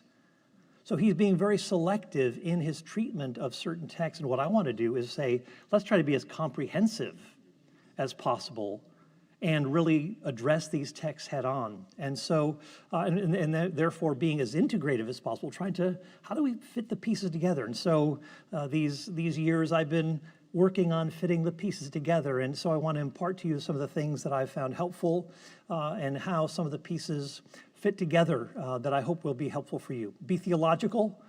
Actually, let me just, we can talk about those things tomorrow, actually. So I'll just, but what we see going on is that God in the Old Testament is stepping into a world that is violent, and so God is working with the situation on the ground. That God is not, that God in a sense has to get his hands dirty because he's entering into situations with human beings, fallen human beings. But his goal is to bring blessing to the nations through Abraham, through Israel, ultimately leading to us to Jesus. And so his involvement isn't evil, but it's not ideal. But God has to start somewhere. And so he begins in the messiness of human situations. And it's interesting, too, that the word violence is not attributed to God, even with warfare in Israel. That's not called violent. Violence is people who engage in criminal activity, wicked deeds, dehumanization, and so forth. Those are called violent acts. And so God hates that kind of a thing. But God acts in severe ways, but that is not called violence because God is just. And so we need to understand that. So we'll talk about Jesus too and how he fits in this, but keep in mind the text, Romans 11:22, and that's really been my guiding text for my forthcoming book, Is God a Vindictive Bully? Behold then the kindness and severity of God. The kindness and severity of God. And so we see that Jesus is severe. And if you've read C.S. Lewis and the Chronicles of Narnia, that like that figure Aslan, the Jesus figure, he's good, but he's not safe. And he's good, but he's not safe. And so we need to understand that is in the two texts, also where Jesus is described as someone who won't break a bruised reed or snuff out a smoldering wick. There's that gentleness, that tenderness. But on the other hand, Jesus will rule the nations with a rod of iron. Very strong, severe language that's there. So we want to deal with this in a way that takes those things into account. And on the one hand, the atheists who are critics of the Old Testament, they say that God is too severe. And some of these people like Greg Boyd and others, they say, we've got to tamp that down, because God is kind and not severe. And so we want to make sure that we have a proper biblical understanding of that. So with that in mind, let's move on. We can't linger here. Well, there's this interesting text, Jesus. The best manuscripts of the New Testament have in Jude 5, Jesus, who saved a people out of the land of Egypt, afterward destroyed those who did not believe. That's the Jesus who says, love your enemies. So Jesus is engaged in the judgments of the Old Testament. So let's not forget that. All right. So a few considerations here. We're going to have to move very quickly. That in the Old Testament, we see that warfare is basically a matter of survival. If you don't fight, you don't hang around. So you either fought or you submitted to a nation more powerful than yourself and paid tribute. Again, it was rough. And in our times of maybe democracy and stability, that's something that we perhaps take for granted and don't see just how rough things were in the world back then. Also keep in mind too that when God tells the Israelites to drive out the Canaanites, some people treat this as though, the Israelites just went into the land and they just, they were merciless and drove out the hapless Canaanites. The Canaanites had the big cities. They had the more powerful armies. They had the military machinery. The Israelites were not a fighting nation, and it took great trust in the Lord for them to drive out the Canaanites. So it wasn't as though, those poor Canaanites who, just were unprotected. And if anything, it's the Israelites saying, I'm afraid to go and fight. And unless the Lord is with us, we're doomed. That's the mindset we need to understand. We're like grasshoppers in their sight. So keep that in mind. They even had horses and chariots. The Israelites didn't have that sort of a thing. So they're taking on much larger nations, more populous nations, and with fortified cities and so forth. So John Goldengay, I've leaned on him. He's been just a very great help in the work that I've done. I was in England this past summer, and so was at a meeting, and John Goldengay celebrated his 80th birthday, so it was nice to be there at his birthday party. But John Goldengay writes, attacking the Canaanites required extraordinary trust in Yahweh, or the Lord, because Canaanites were more numerous and their weaponry was more sophisticated, and trust in Yahweh, the Lord, is a key principle, ethical principle in the Old Testament, and a key principle when you're waging war or thinking about waging war, to trust in the Lord. Also, God makes clear that he's willing to forgive, that God desires to show mercy over judgment, that judgment is a last resort for him. And he issues commands with a grieved, that are harsh, with a grieved and heavy heart. This is not God's first priority. And we'll talk about tomorrow how God, though he is wrathful, wrath is an expression of his love. That God is wrathful because he is love, and he is concerned that people are being dehumanized, that people are acting wickedly and violently against one another. And so God, who has made a creation, seeks to offer protection and safeguard those who are being harmed, who are perhaps innocent, and so forth. So it is because when you think of wrath, think of passionate concern. Passionate concern. God is passionately concerned about injustice and dehumanization. That is what is at the heart of God's acting in response to human violence and injustice and oppression. God doesn't desire judgment. He doesn't afflict it willingly. Think about Jonah. God doesn't want to judge the city of Nineveh. He wants to spare them, and that's why Jonah didn't want to go to the city, because he thought God would do that, because he said, I know you're gracious and compassionate, slow to anger, and abounding in loving kindness. That's why I didn't want to come. So God shows shows kindness and mercy to those who repent. So now we can talk about other things. God is already willing to show that He, even if there are 10 righteous people, I won't destroy the city of Sodom. God has already shown He's willing to show mercy. Joshua 11, it says, there was not a city which made peace with the sons of Israel except the Gibeonites. The implication being, oh, if only people did that. But instead they said, oh, the Gibeonites have made an alliance with Israel. Let's go and fight them. So, it becomes more of a defensive warfare for the Israelites rather than something that they've initiated. So anyway, keep in mind too that God had already given plenty of signs to show that He was with Israel, and that the nations could respond in repentance and so forth. So they would repeat, we saw what your God did. Like Rahab saying, we saw what your God did in the land of Egypt, the plagues and the passing of the Red Sea, passing through the Red Sea and so forth. Should be persuasive enough to convince people, right?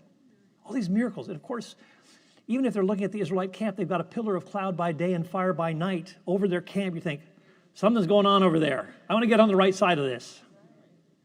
But instead, they harden their hearts and fight against the Israelites. Keep in mind, this is a unique command when God is issuing this command, that is not something that is just, oh yeah, then God's people could do this all the time. No, this is something that is unique and specific for a particular period of time, for a particular, regarding a particular piece of land in the Middle East. That isn't just a kind of a universal sort of a thing.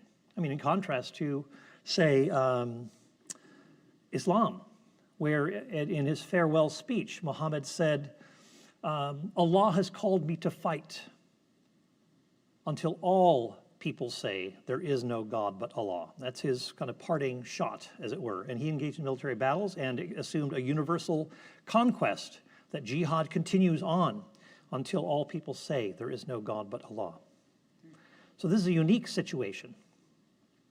And so that's what Roy Gaines says, that God delegated a carefully restricted part of His destructive work to this chosen nation of ancient Israel, which He highly controlled and held accountable under theocratic rule. They couldn't just go in and do whatever they wanted.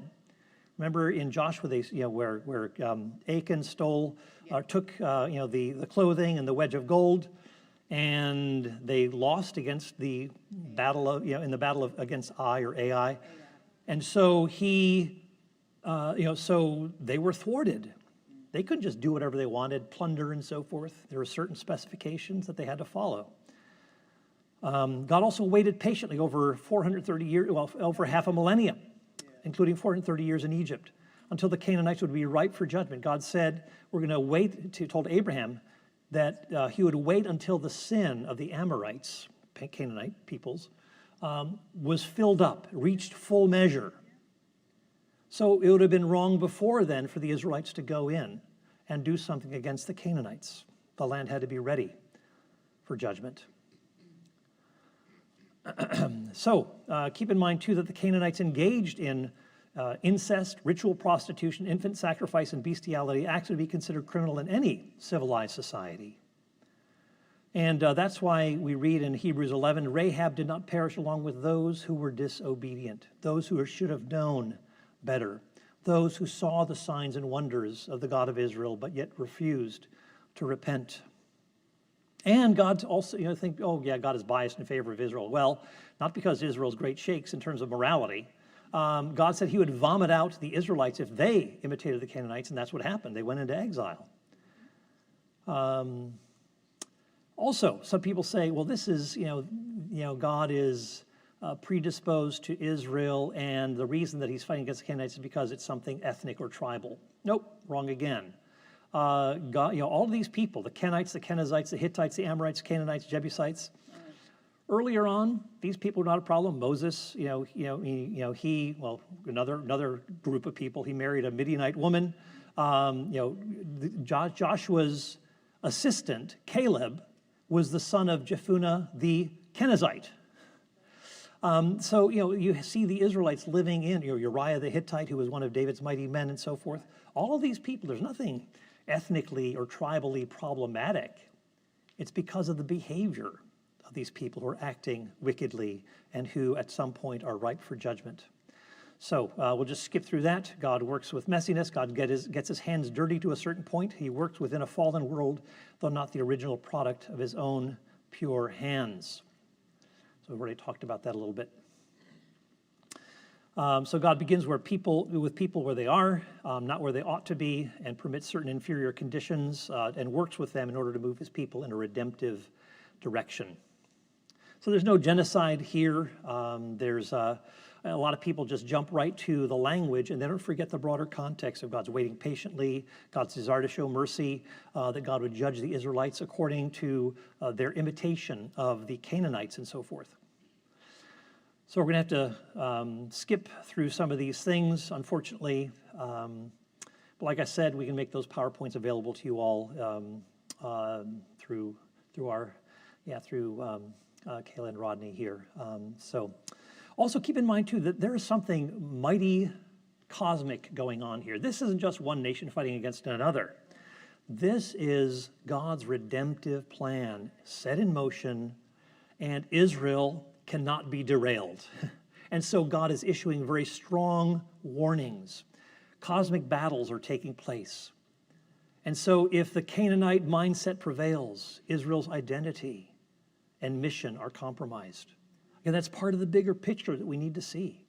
We can't ignore that God is issuing very severe commands and warnings precisely because of the great threat against Israel. So there's a delicate balance that Israel is a fledgling nation, and it is often compromising and capitulating. God needs to renew his covenant with them because they've worshipped the gold, worshipped the golden calf, or they have broken covenant with God and joined up with the Midianites in worshiping, joining themselves to another god, Baal or Baal.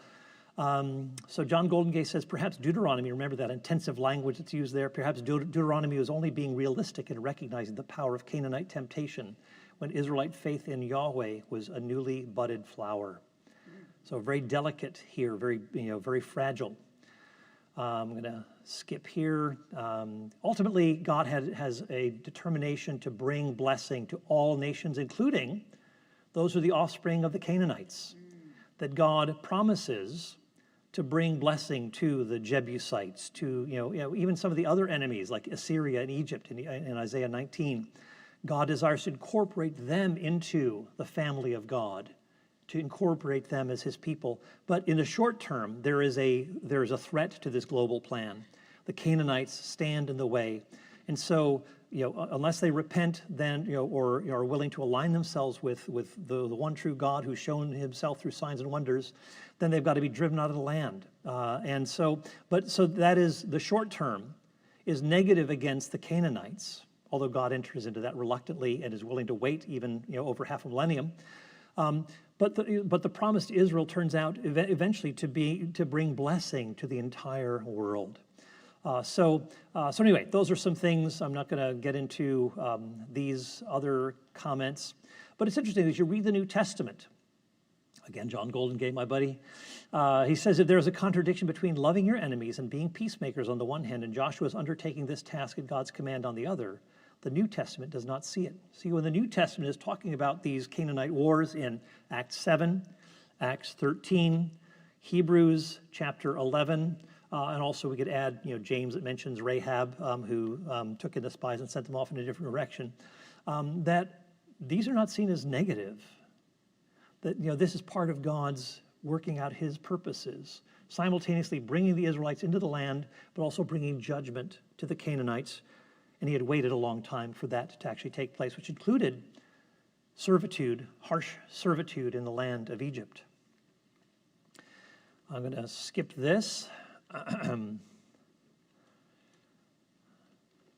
right, let's get to some of these biblical and contextual considerations. We are, like the Egyptian mummy, pressed for time, and so we got to wrap up here. So, right. So we've seen their extraordinary signs and wonders.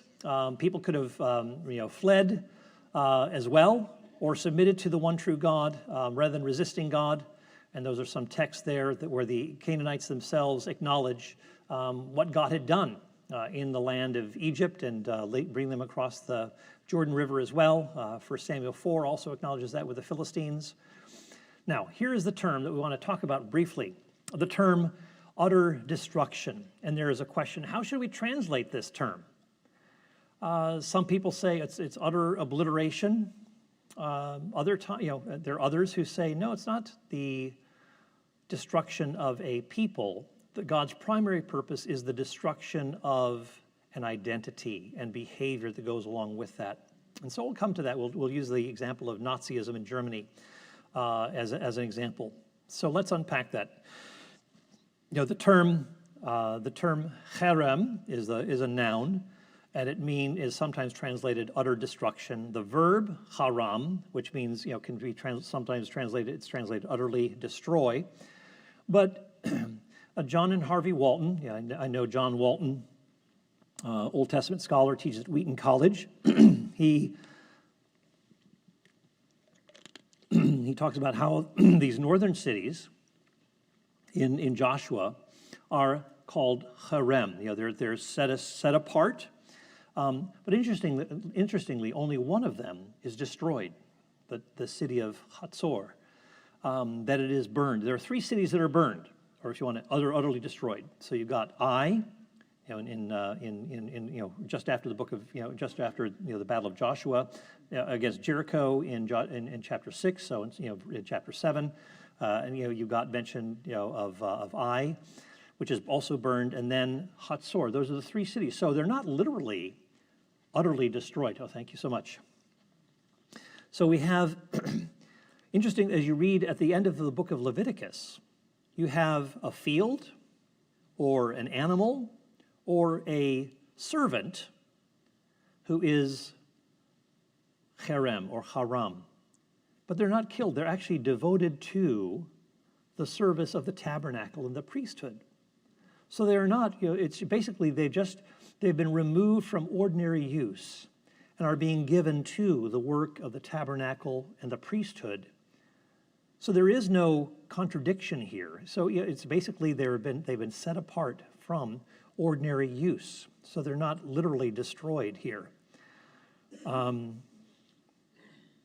So when it talks about the term haram, does it mean when it says utterly destroy, sometimes translated, is this, does this mean killing them? Well, the primary command is to drive them out,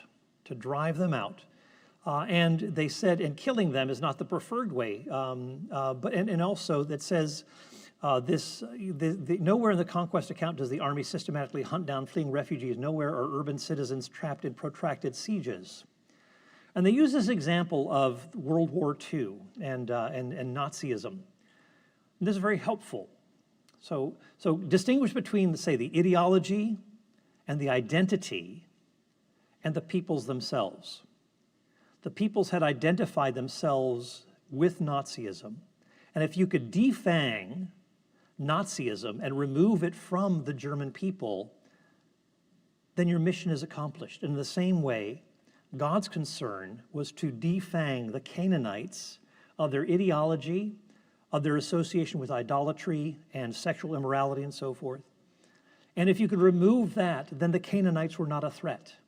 And they could live in the land so long as that threat was not a problem for the Israelites. So here's what we have. After World War II, when the Allies destroyed the Third Reich, they did not kill every individual German soldier and citizen. They killed the leaders specifically and deliberately. They also burned the flags, toppled the monuments, dismantled the government and the chain of command, disarmed the military, occupied the cities, banned the symbols, vilified the ideology, and persecuted any attempt to resurrect it. But, here it is, most of the people were left alone, and most of those who weren't were casualties of war. This is what it means to harem and identity. This is the fundamental issue that is here. And as I said before, if you read Deuteronomy 7, you'll read all these verbs that, after you've driven them out, utterly destroy them, show no mercy, et cetera, et cetera. Well, if you've driven them out, well, they're already gone. But then it goes on to say, do not make a covenant with them, do not intermarry with them. Well, if they're already taken care of, they've been obliterated, well, what's the danger of intermarrying with them? So that language, but then it goes on to say, destroy their idols, destroy their shrines, their Asherah poles, and all those things that are associated with their idolatry, because as long as you allow those things in the land, they're going to be a temptation to the Israelites. Get rid of those temptations. Remove those things that give them, that anchor their identity in false beliefs, in false practices that will lead the Israelites into those same practices. So David Firth, he says, many Canaanites were killed, though not as many as popular imagination seems to believe, and their deaths occurred because they had chosen to place themselves under God's judgment. Okay, we remember that passage we read about Deuteronomy 20, where it says, leave alive nothing that breathes and so forth. And before that, it talks about what you do with people who are outside the land, and so it talks about sparing, you spare the women and children, but the men, you're to kill, etc. Well, what's interesting is that the people outside the land weren't the primary focus here. It was the Canaanite people who were the focus. This holy land where the Israelites were to go. Now notice this. If the language that is used about the Canaanites is hyperbolic and exaggerated, well, how much more loosely, as it were, should we approach the situation where the Israelites go and fight against nations outside of the land? That they actually didn't always, that they didn't feel obligated to follow that sort of that sort of a scenario, because it was hyperbolic just with the Canaanites themselves. So the cities outside the land, they are a lesser goal to address, a lesser goal to achieve that is involved with them. I'll just give an example here. I mentioned that term haram that is used in, for example, Jeremiah, where it says, Nebuchadnezzar will bring them against this land, against its inhabitants. I shall utterly destroy. That word haram, however that's to be translated, sometimes it just means exile. And make them a horror and a hissing and an everlasting desolation. Well, how long did that last? Only 70 years. And of course, the people of Judah survived that ordeal.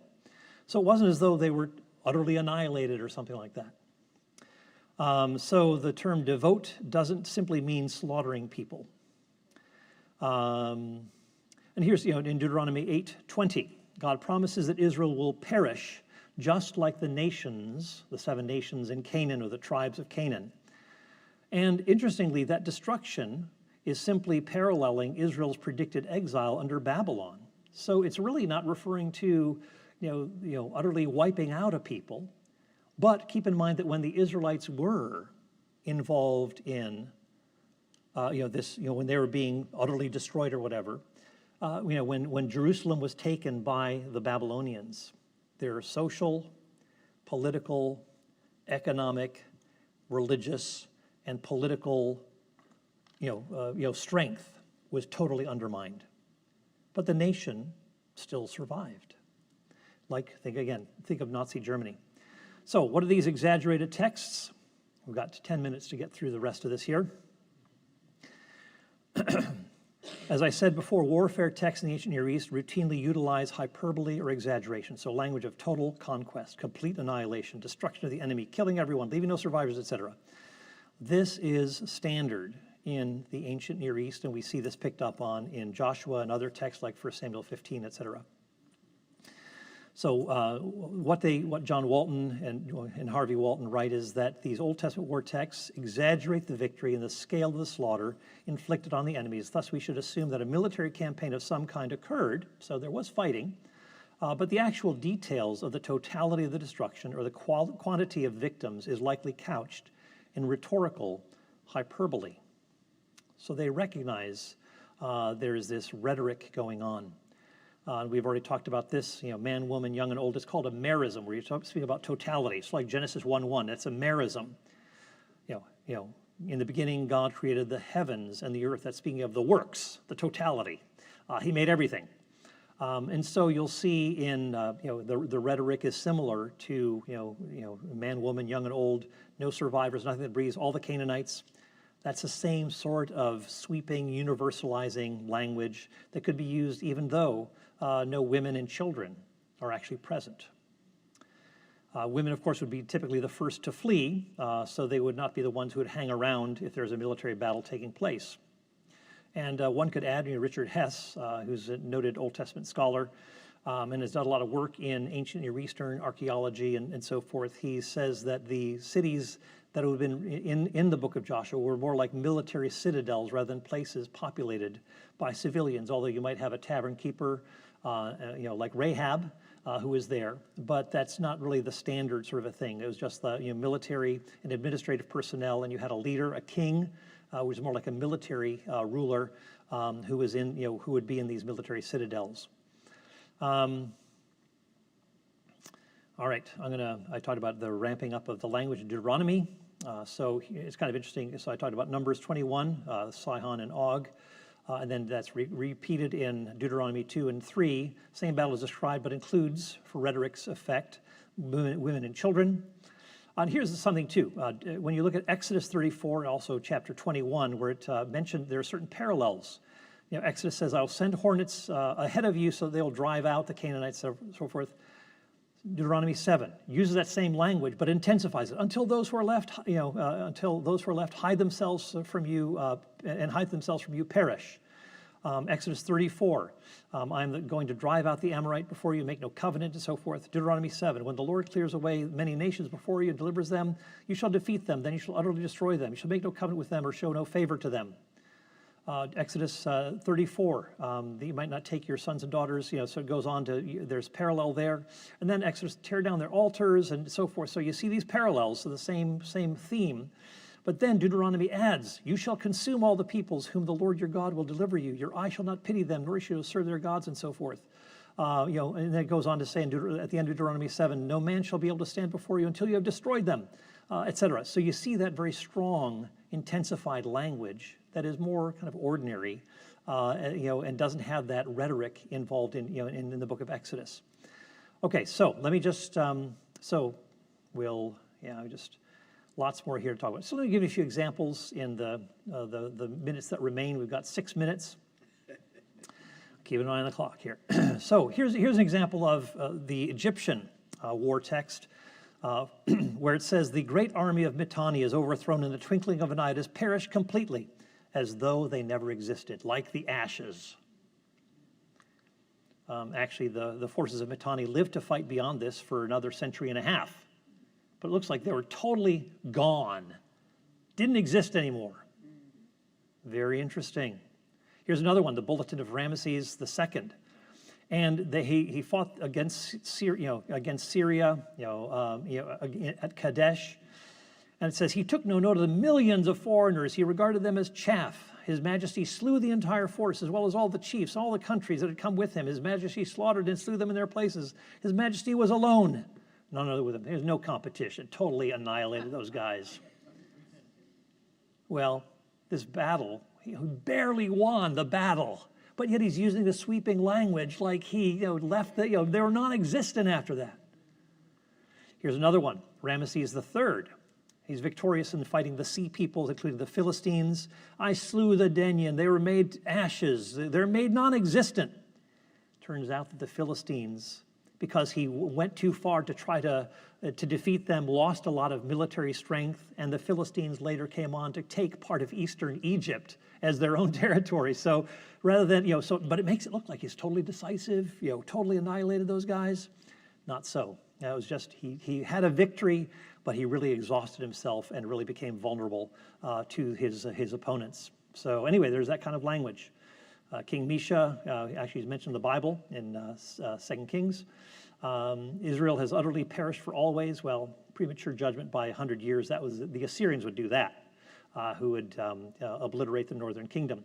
And we can find examples of this in the war text. Let me just say something about, here's some parallels between about the Canaanites, where it looks like they've been utterly destroyed, but then you read read a little bit later, and there's still people there in that same city. So I can give you lots of examples here. Chapter 10 and then chapter 11, the next chapter, they weren't utterly destroyed. And here you read the book of Judges, which gives a more realistic assessment. Then Judah fought against, the sons of Judah fought against Jerusalem, captured it, struck it with the edge of the sword, and set the city on fire. Same chapter, 121. But the Benjamites did not drive out the Jebusites who lived in Jerusalem, so the Jebusites have lived with Israel in Jerusalem to this day. They're still hanging around. So you see that there are some kind of mixed, on the one ledger, utter destruction. Next, on the other side, they're still hanging around. Let me just say something about, so there's dispossessing the Canaanites was gradual because you see, even in Joshua, there are many nations, chapter 23, many nations that still need to be driven out. So even though it says the land had rest from war and so forth, the land found rest, still there's stuff going on. The Canaanites were still around. Even to the time of Solomon, Canaanites were still in the land. All right, let me say something about the Amalekites very briefly here, and we'll have to finish with this, and then we can take the Q&A time after that. So we read, a lot of people say, the Amalekites, how could, God was being merciless toward them and so forth. Well, first of all, in 1 Samuel 14:48, just a prior chapter, the Amalekites had plundered Israel, so they were asking for trouble already. And of course, from the very beginning, they had been hostile to the Israelites. So when you think of the Amalekites, don't think just another nation. Think like Nazis or something. These are people who are nasty and want to see Israel obliterated. We can also talk about the numbers that are there, but it says the Amalekites utterly, Saul says he utterly destroyed, or however that's to be translated, Haram. He utterly destroyed the Amalekites, and the narrator says that he utterly destroyed them. So Saul captured Agag, utterly destroyed them with the edge of the sword. But then you see David fighting against the Amalekites at the end of the book. He raided the Amalekites. He slaughtered the Amalekites. Not a man of them escaped except 400 men who rode on camels and fled. So even though the narrator says they're utterly destroyed, they weren't utterly destroyed. The same book tells us. And they fought in the same vast terrain twice. Saul defeated the Amalekites from Havilah as you go to Shur, which is east of Egypt. David does the same thing, this universal, sweeping language that's used. Interesting, this is another device in warfare where you mention that there's a localized battle, and in 1 Samuel 15, Saul is fighting against the Amalekites. Verse 5, it says that there is a city of Amalek, city of the Amalekites. And Saul is about to fight against it. Notice this too. So there's this localized battle.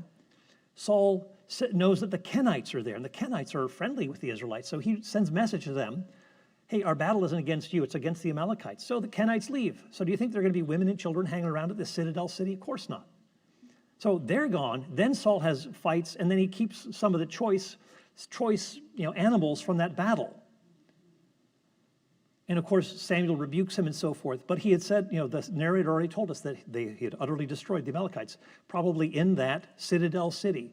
But part of the ancient Near Eastern language and the rhetoric of warfare, you will see the pairing of an individual localized battle and then the language of universal conquest, fighting against the enemy in vast terrains. Well, that's what you see happening with Saul, fights a specified battle in this city, verse 5. And then he's fighting against them from Arabia to Egypt. That's the territory, it's huge. And then David has this localized battle, and then he fights against the Amalekites in that same vast terrain from Arabia to Egypt. So you see this kind of language that is very, very clearly not that kind of literalized language that we often associate with the Canaanite warfare. So anyway, this is the sort of thing that we have going on. There are other texts that I could talk about. But we are out of time, but we'll be able to maybe interact with specific texts if you want to look in more detail. There's another text, there's, of course, the Midianite, women and so forth. There's a passage in Numbers 31. And I spend several pages in this forthcoming book, Is God a Vindictive Bully, talking about that specific passage. And so anyway, but there are a lot of things that we can talk about, but I'll turn it over to, I don't know if we have a moderator here to take the questions, but happy to take whatever you want to throw at me. We'll do the best that we can. So, Kayla, after you, I'll leave it to you. Thank you, Dr. Copan. Let's give him another hand. Excellent information, excellent information. So what we're going to do now is we're going to entertain some questions for Dr. Copan to answer. So if you would please line up at our two mics on the side so we can clearly hear you. We are recording this as well, so everyone can hear you. So we covered slavery today. We covered misogyny just a little bit, and then genocide. So please feel free to ask questions regarding those, as well as any passages in the Old Testament that seem to be problematic morally in terms of what God would allow, and he'll do his best to answer. So please feel free, go ahead and get your questions answered. Yes, ma'am. My question is, I need help clarifying what I thought I heard. You say that God was good but not safe. Right. I need help in understanding he's not safe. Well, the question, so the question is God or Jesus, how is he good but not safe? Well, when Jesus went to, for example, the temple and overthrew tables and drove money changers out of the temple, not safe for those money changers at that moment. That there is or when Jesus is rebuking the religious leaders in Matthew 23, woe to you, scribes and Pharisees, hypocrites. Whew. I mean, he is giving fiery language, very scary sort of language, very severe language that is involved. So he is, he's not speaking, safely to them. Or, there's a passage, when Jesus is rebuking one group of people, the disciples say, I think you offended some of those people. And then he goes on and offends more people. Jesus is, he is one who is not, he's not walking the tidy road of living up to people's expectations. If there is falsehood, if there is hypocrisy, he's going to blow it up. And so Jesus is obviously one who shows us the way of salvation. He says, Father, forgive them. They don't know what they're doing. But keep in mind, too, that the book of Revelation talks not only about there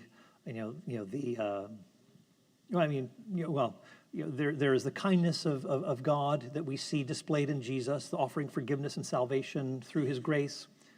But Jesus, we also read about the wrath of the Lamb in the book of Revelation, that this is a fierce, that his judgment is very strong, that you don't mess with Jesus.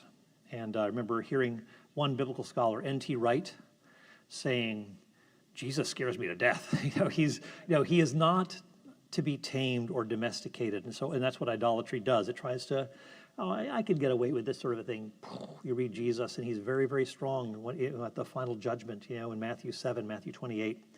Again, very strong language that is used. Again, very encouraging for those who have repented and put their trust in him. But those who stand up and resist him and oppose him, Psalm 2, he will break the nations with a rod of iron. He's a very strong language there. Okay. First, thank you so much for the information you shared. I have a two-part question. What caused the enslavement of the Israelites, and was the Israelites responsible for their servitude? Okay, pretty good. What brought about the enslavement of the Israelites? Well, because they were growing. They were living within Egypt. Of course, at the end of Genesis, Jacob and his sons go down to Egypt. The famine had been there. Joseph was, of course, under the Pharaoh, but in leadership, and basically guided the nation of Egypt through its very difficult time of famine. And so his brothers had come down to Egypt, and eventually Joseph reveals himself to them.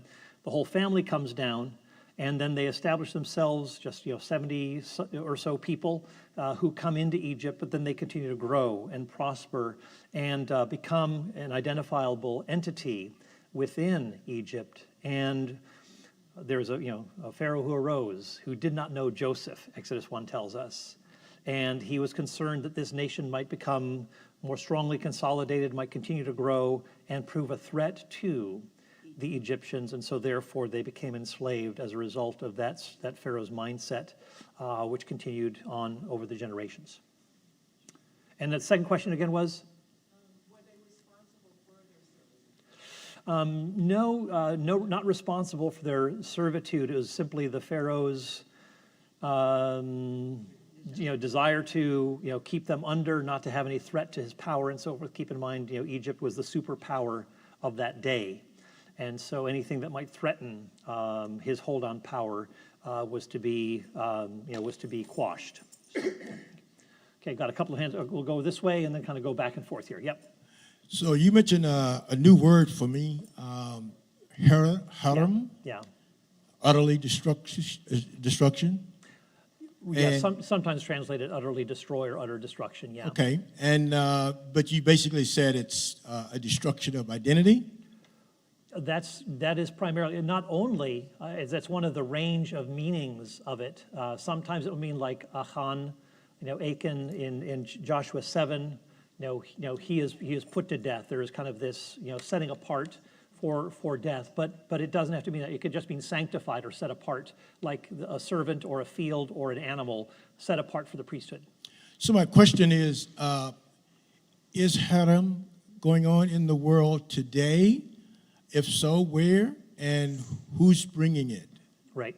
Is it going on today? I would say that this is the sort of thing that, there's a parallel term used in the ancient Near East, in Moab, where there were certain, similarities, kind of a certain resemblance, but it is specifically divinely ordained. So what is going on with Israel in, say, Joshua, is something that is particular to that particular era of salvation history that is unique and unrepeatable. Now, there may be people who do all sorts of things in the name of God and say, God is on our side and commissioning this and so forth. But when we look at the scriptures, this is something that is unique, related to the land of Canaan, but not something that is to be ongoing. You will see people doing, like Jesus said in John 15, people will do all sorts of things in the name of God and claim that he's on their side, but they're fundamentally at odds with what God desires. So specifically today in the world, is there haram going on that you can identify? Well, there is a theological context for it. So if God says it and commands it, then it would be related. Then the haram would be connected to it, but that is not going on today. It's not as though God is saying to the church at such and such a place, undertake this. No, that was from a previous era and doesn't continue on today. Okay, thank you. Thank you. Okay, over here. Hi. Hello. I was wondering about the Exodus 21:4 passage, where the man can say, "Hey," or the person can say, "Hey, I love my master and my spouse, and I want to stay." Yeah. So my question was about the servants who are born into those unions. So, if you are born as a child of two people who are in this type of servitude, how long do you have to stay? Yeah, usually it was as long as the person is there, the last person whose contract is expired, then they would stay for that length of time. So, basically, when So their last once the final contract was done, then they could go. Okay. Yeah. Thank you. Right. Yep. Okay. Over here. Hi. Good afternoon. I hope you can hear me. Yeah. Can you hear me okay? Okay. I just have a comment in regards to when you were talking about the kindness and the severity of God. Right. Specifically referencing Romans 11:22. Right. And I was also thinking, the scripture says, "Behold the Lamb of God," but then Jesus is also considered the Lion of Judah. And Yeah. so that distinction that, he will rise to whatever occasion he has to rise to. Yeah, exactly. But I think part of my questions has already been answered in your further explanation regarding Kalām. Okay. And I wanted to ask if there were any times that you can, Scripture, recall that God told the Canaanites, or the Israelites, to just kill everybody. Don't spare anybody, just kill everybody. And then the Israelites instead decided they wanted to do their things their way and spared people and, did things obviously in disobedience to what God Right. had commanded. Right. Yeah. Okay. No. Good question. I think what is the more basic question is, what is the fundamental issue that needs to be addressed? Is the problem the Canaanites themselves, or is it something connected to the specific people in terms of what they believe, what they worship, what they engage in? Probably acquiring the land, I would think, on one of the battles that they needed to either drive out the enemy or kill the enemy. I'm just wondering Yeah, well- about God not sparing anybody. Right. Yeah, and again, if you want, I go into detail on some of these things in the, number of these things in the forthcoming, Vindictive Bully book. So stay tuned next month at a bookstore near you. What is happening? You will see. I think possibly. I think a good case can be, a good argument can be made for this, although it's disputed. Like when Achan, when he took the wedge of gold and the piece of clothing from Jericho, that it was discovered, through casting of lots that he and his, that he was responsible.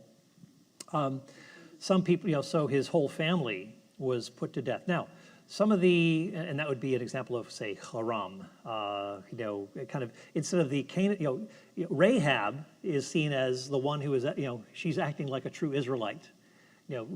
Sees who the God of the covenant-making God of Israel is and wants to follow him and so forth. Achan, who is an Israelite, is acting like a Canaanite, but there is a question: was the family destroyed because this was Haram, or was it because? And Craig Keener, noted New Testament scholar, argues that it was because the people in the family would have known that Achan was burying those things in the tent. Honey, what are you doing? You're not going to get away with that if you're just digging up your tent and so forth and putting it under. So he believes that there is complicity in that. But as I said, you do have language mentioned where the Canaanites are, where the Canaanites are not a threat to Israelite identity. They can be hanging around. In fact, if you read Judges chapter 2, the problem is not that the Canaanites are still around, but the angel of the Lord is confronting the Israelites by saying, you have not destroyed their altars and idols and so forth. You have allowed them to remain.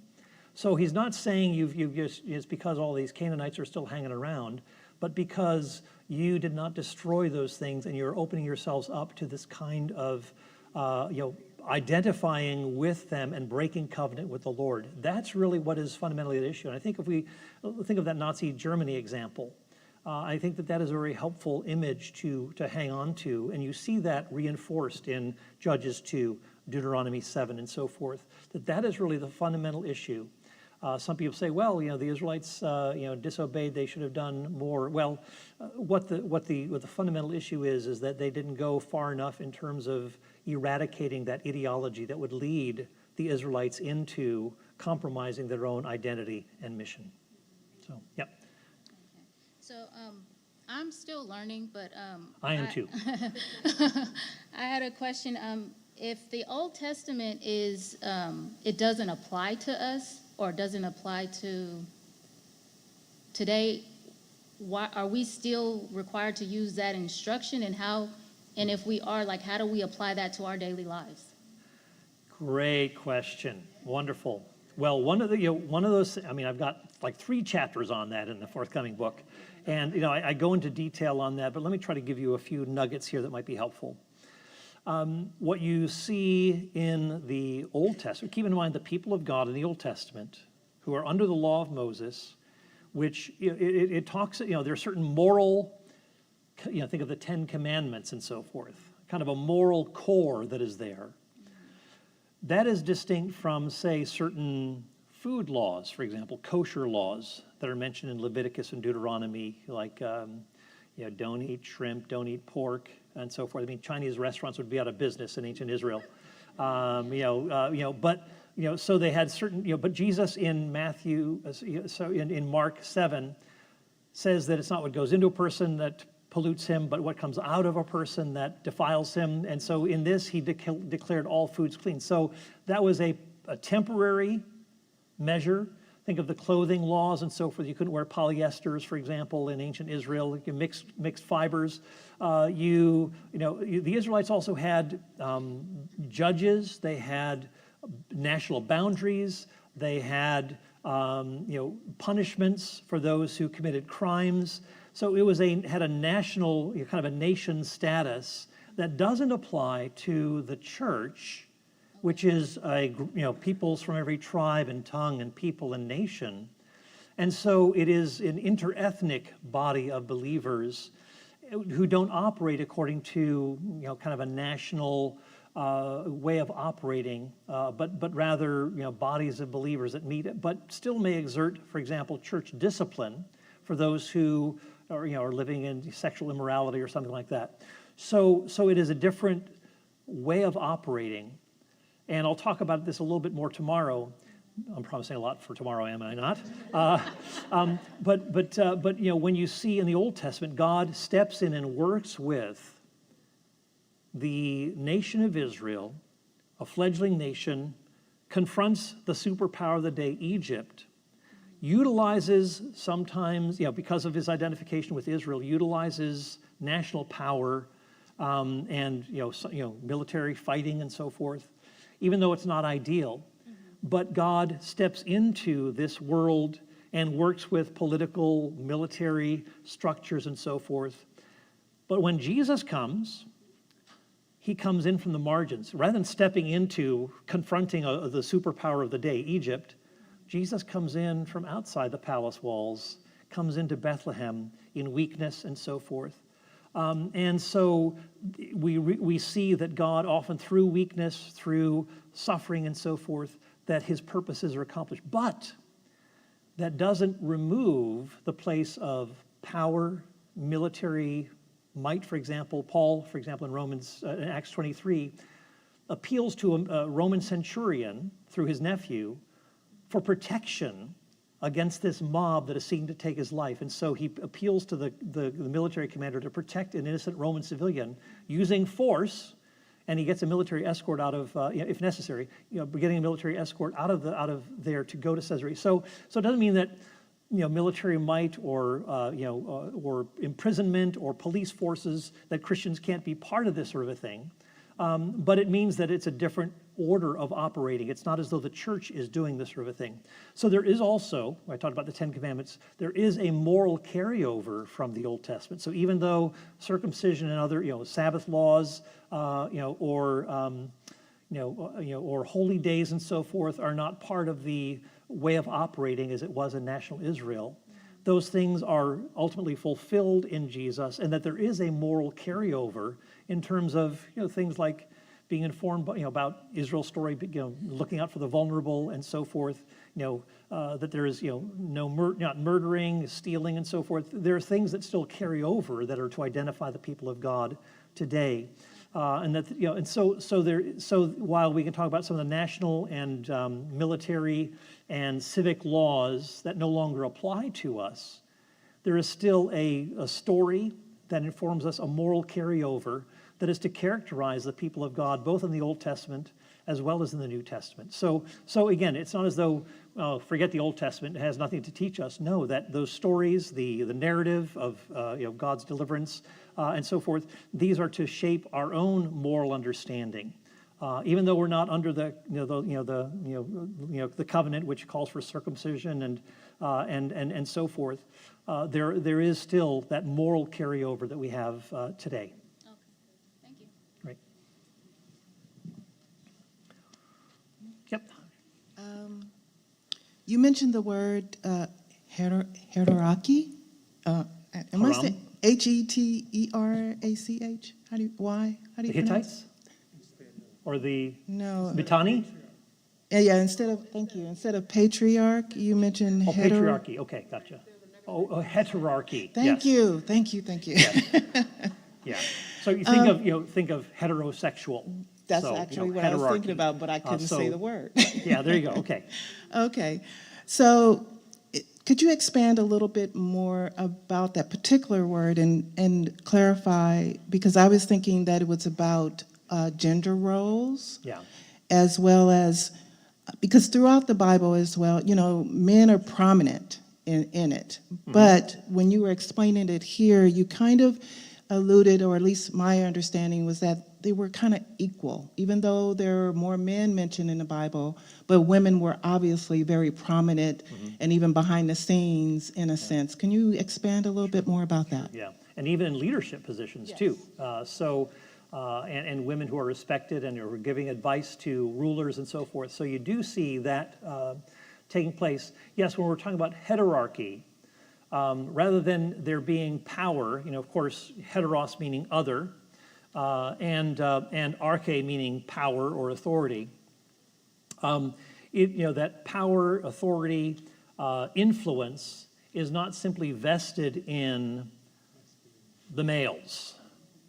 Remember the Proverbs 31 woman who is making her own independent decisions. She's making judgments without having to confer with her husband. So, she's assessing a field and buying it. I mean, probably had a conversation about it. But we're not told about that. She's capable of doing these sorts of things. Honey, I bought a field today, and oh, great. I'm sure you used your wise judgment on that. So she's engaged in things that we often associate with when it comes to male roles, perhaps.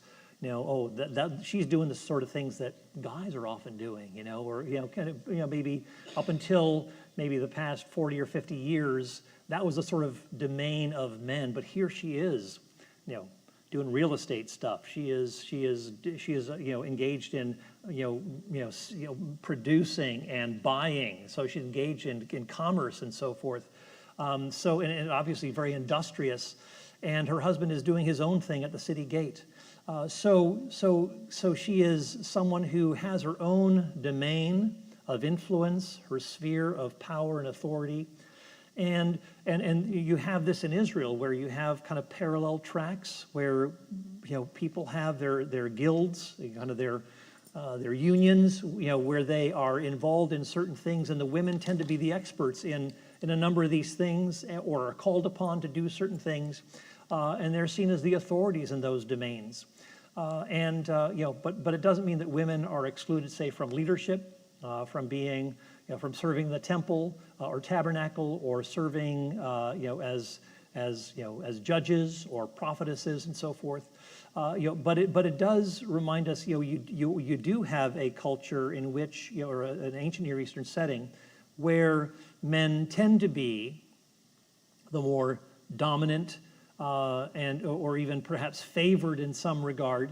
But you have, in the book of Numbers, you have mention of these daughters of Zelophehad who, you have the inheritance rights that are typically through the male line, and if it doesn't, you don't have a brother, then it might go to an uncle or something like that. Well, these women appealed to Moses, who brought it before the Lord, and they said, no, those daughters of Zelophehad who have no, their father died, they have no brother, don't give it to the uncle, give it to them.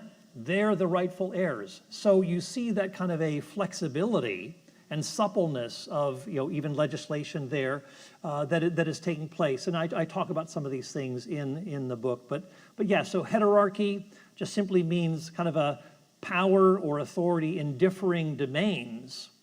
But again, there's kind of an equal, kind of a mutuality or respect for those particular areas. It's not as though, males dominate everything, and that males never listen to women, or don't respect them, or like, I mean, in some cultures, in the ancient Near East, you may have had that sort of thing, but Israel was to be different in that regard. So anyway, yep. Last question. Okay. It appears to me that maybe some of the authors are saying that, there's a difference between the Old Testament God and the New Testament God. But God himself says that he's God and he changes not. So, Right. how do they kind of parse that? I mean, God's talking about himself. Yeah. Well, again, tomorrow we'll touch on this a little bit more. But let me give you a sneak preview. What is driving, like someone like Greg Boyd, and I do tackle a lot of the things that Greg Boyd says because I think they're misleading and ultimately not properly representing the biblical understanding of God, which cuts across both testaments. In fact, I've got a handy-dandy chart in the book where and this is how they cash out. They say when it says, even though it says, "Thus says the Lord," if it doesn't conform to Jesus, what they call cruciformity, Jesus on the cross saying, loving his enemies, saying, "Father, forgive them, they don't know what they're doing." If it doesn't conform to that, because of course we need to preach Christ and him crucified, they say, and of course we do, but everything is reduced to that sliver of the gospel narratives, and anything that deviates from that must therefore be from what they call, that's the actual God, the cruciform view of loving your enemies and so forth, forgiving them. Anything that doesn't conform to that is seen as the textual God. So even though it says, "Thus says the Lord," to drive out the Canaanites, or or when God brings judgment upon Uzzah for touching the ark and so forth, that can't be God, the true God. That's got to be the author of that book, in 2 Samuel, who is telling us that this is what God did, but it's because he is part of an ancient Near Eastern, fallen, violence-prone mindset.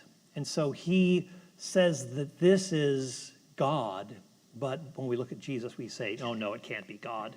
It can't be the actual God. That's just the textual God of the ancient Near Eastern author or prophet." And in this chart that I do is I look at where they, Greg Boyd in particular says, this is what the textual God said, that drive out the Canaanites and so forth. This is what the actual God, where the actual God stands, so that God would never command that sort of thing because that's not in conformity with loving your enemies. And what I do is I look at other, whole bunch of other texts, and in the third column, I show that the God of the actual God and the textual God are identical time after time after time. And a lot of it is due to the selectivity of Greg Boyd, who's picking and choosing certain texts and ignoring others. In fact, he even gets on the Apostle Paul. So it's not just the Old Testament, but he'll say, Paul was wrong on this.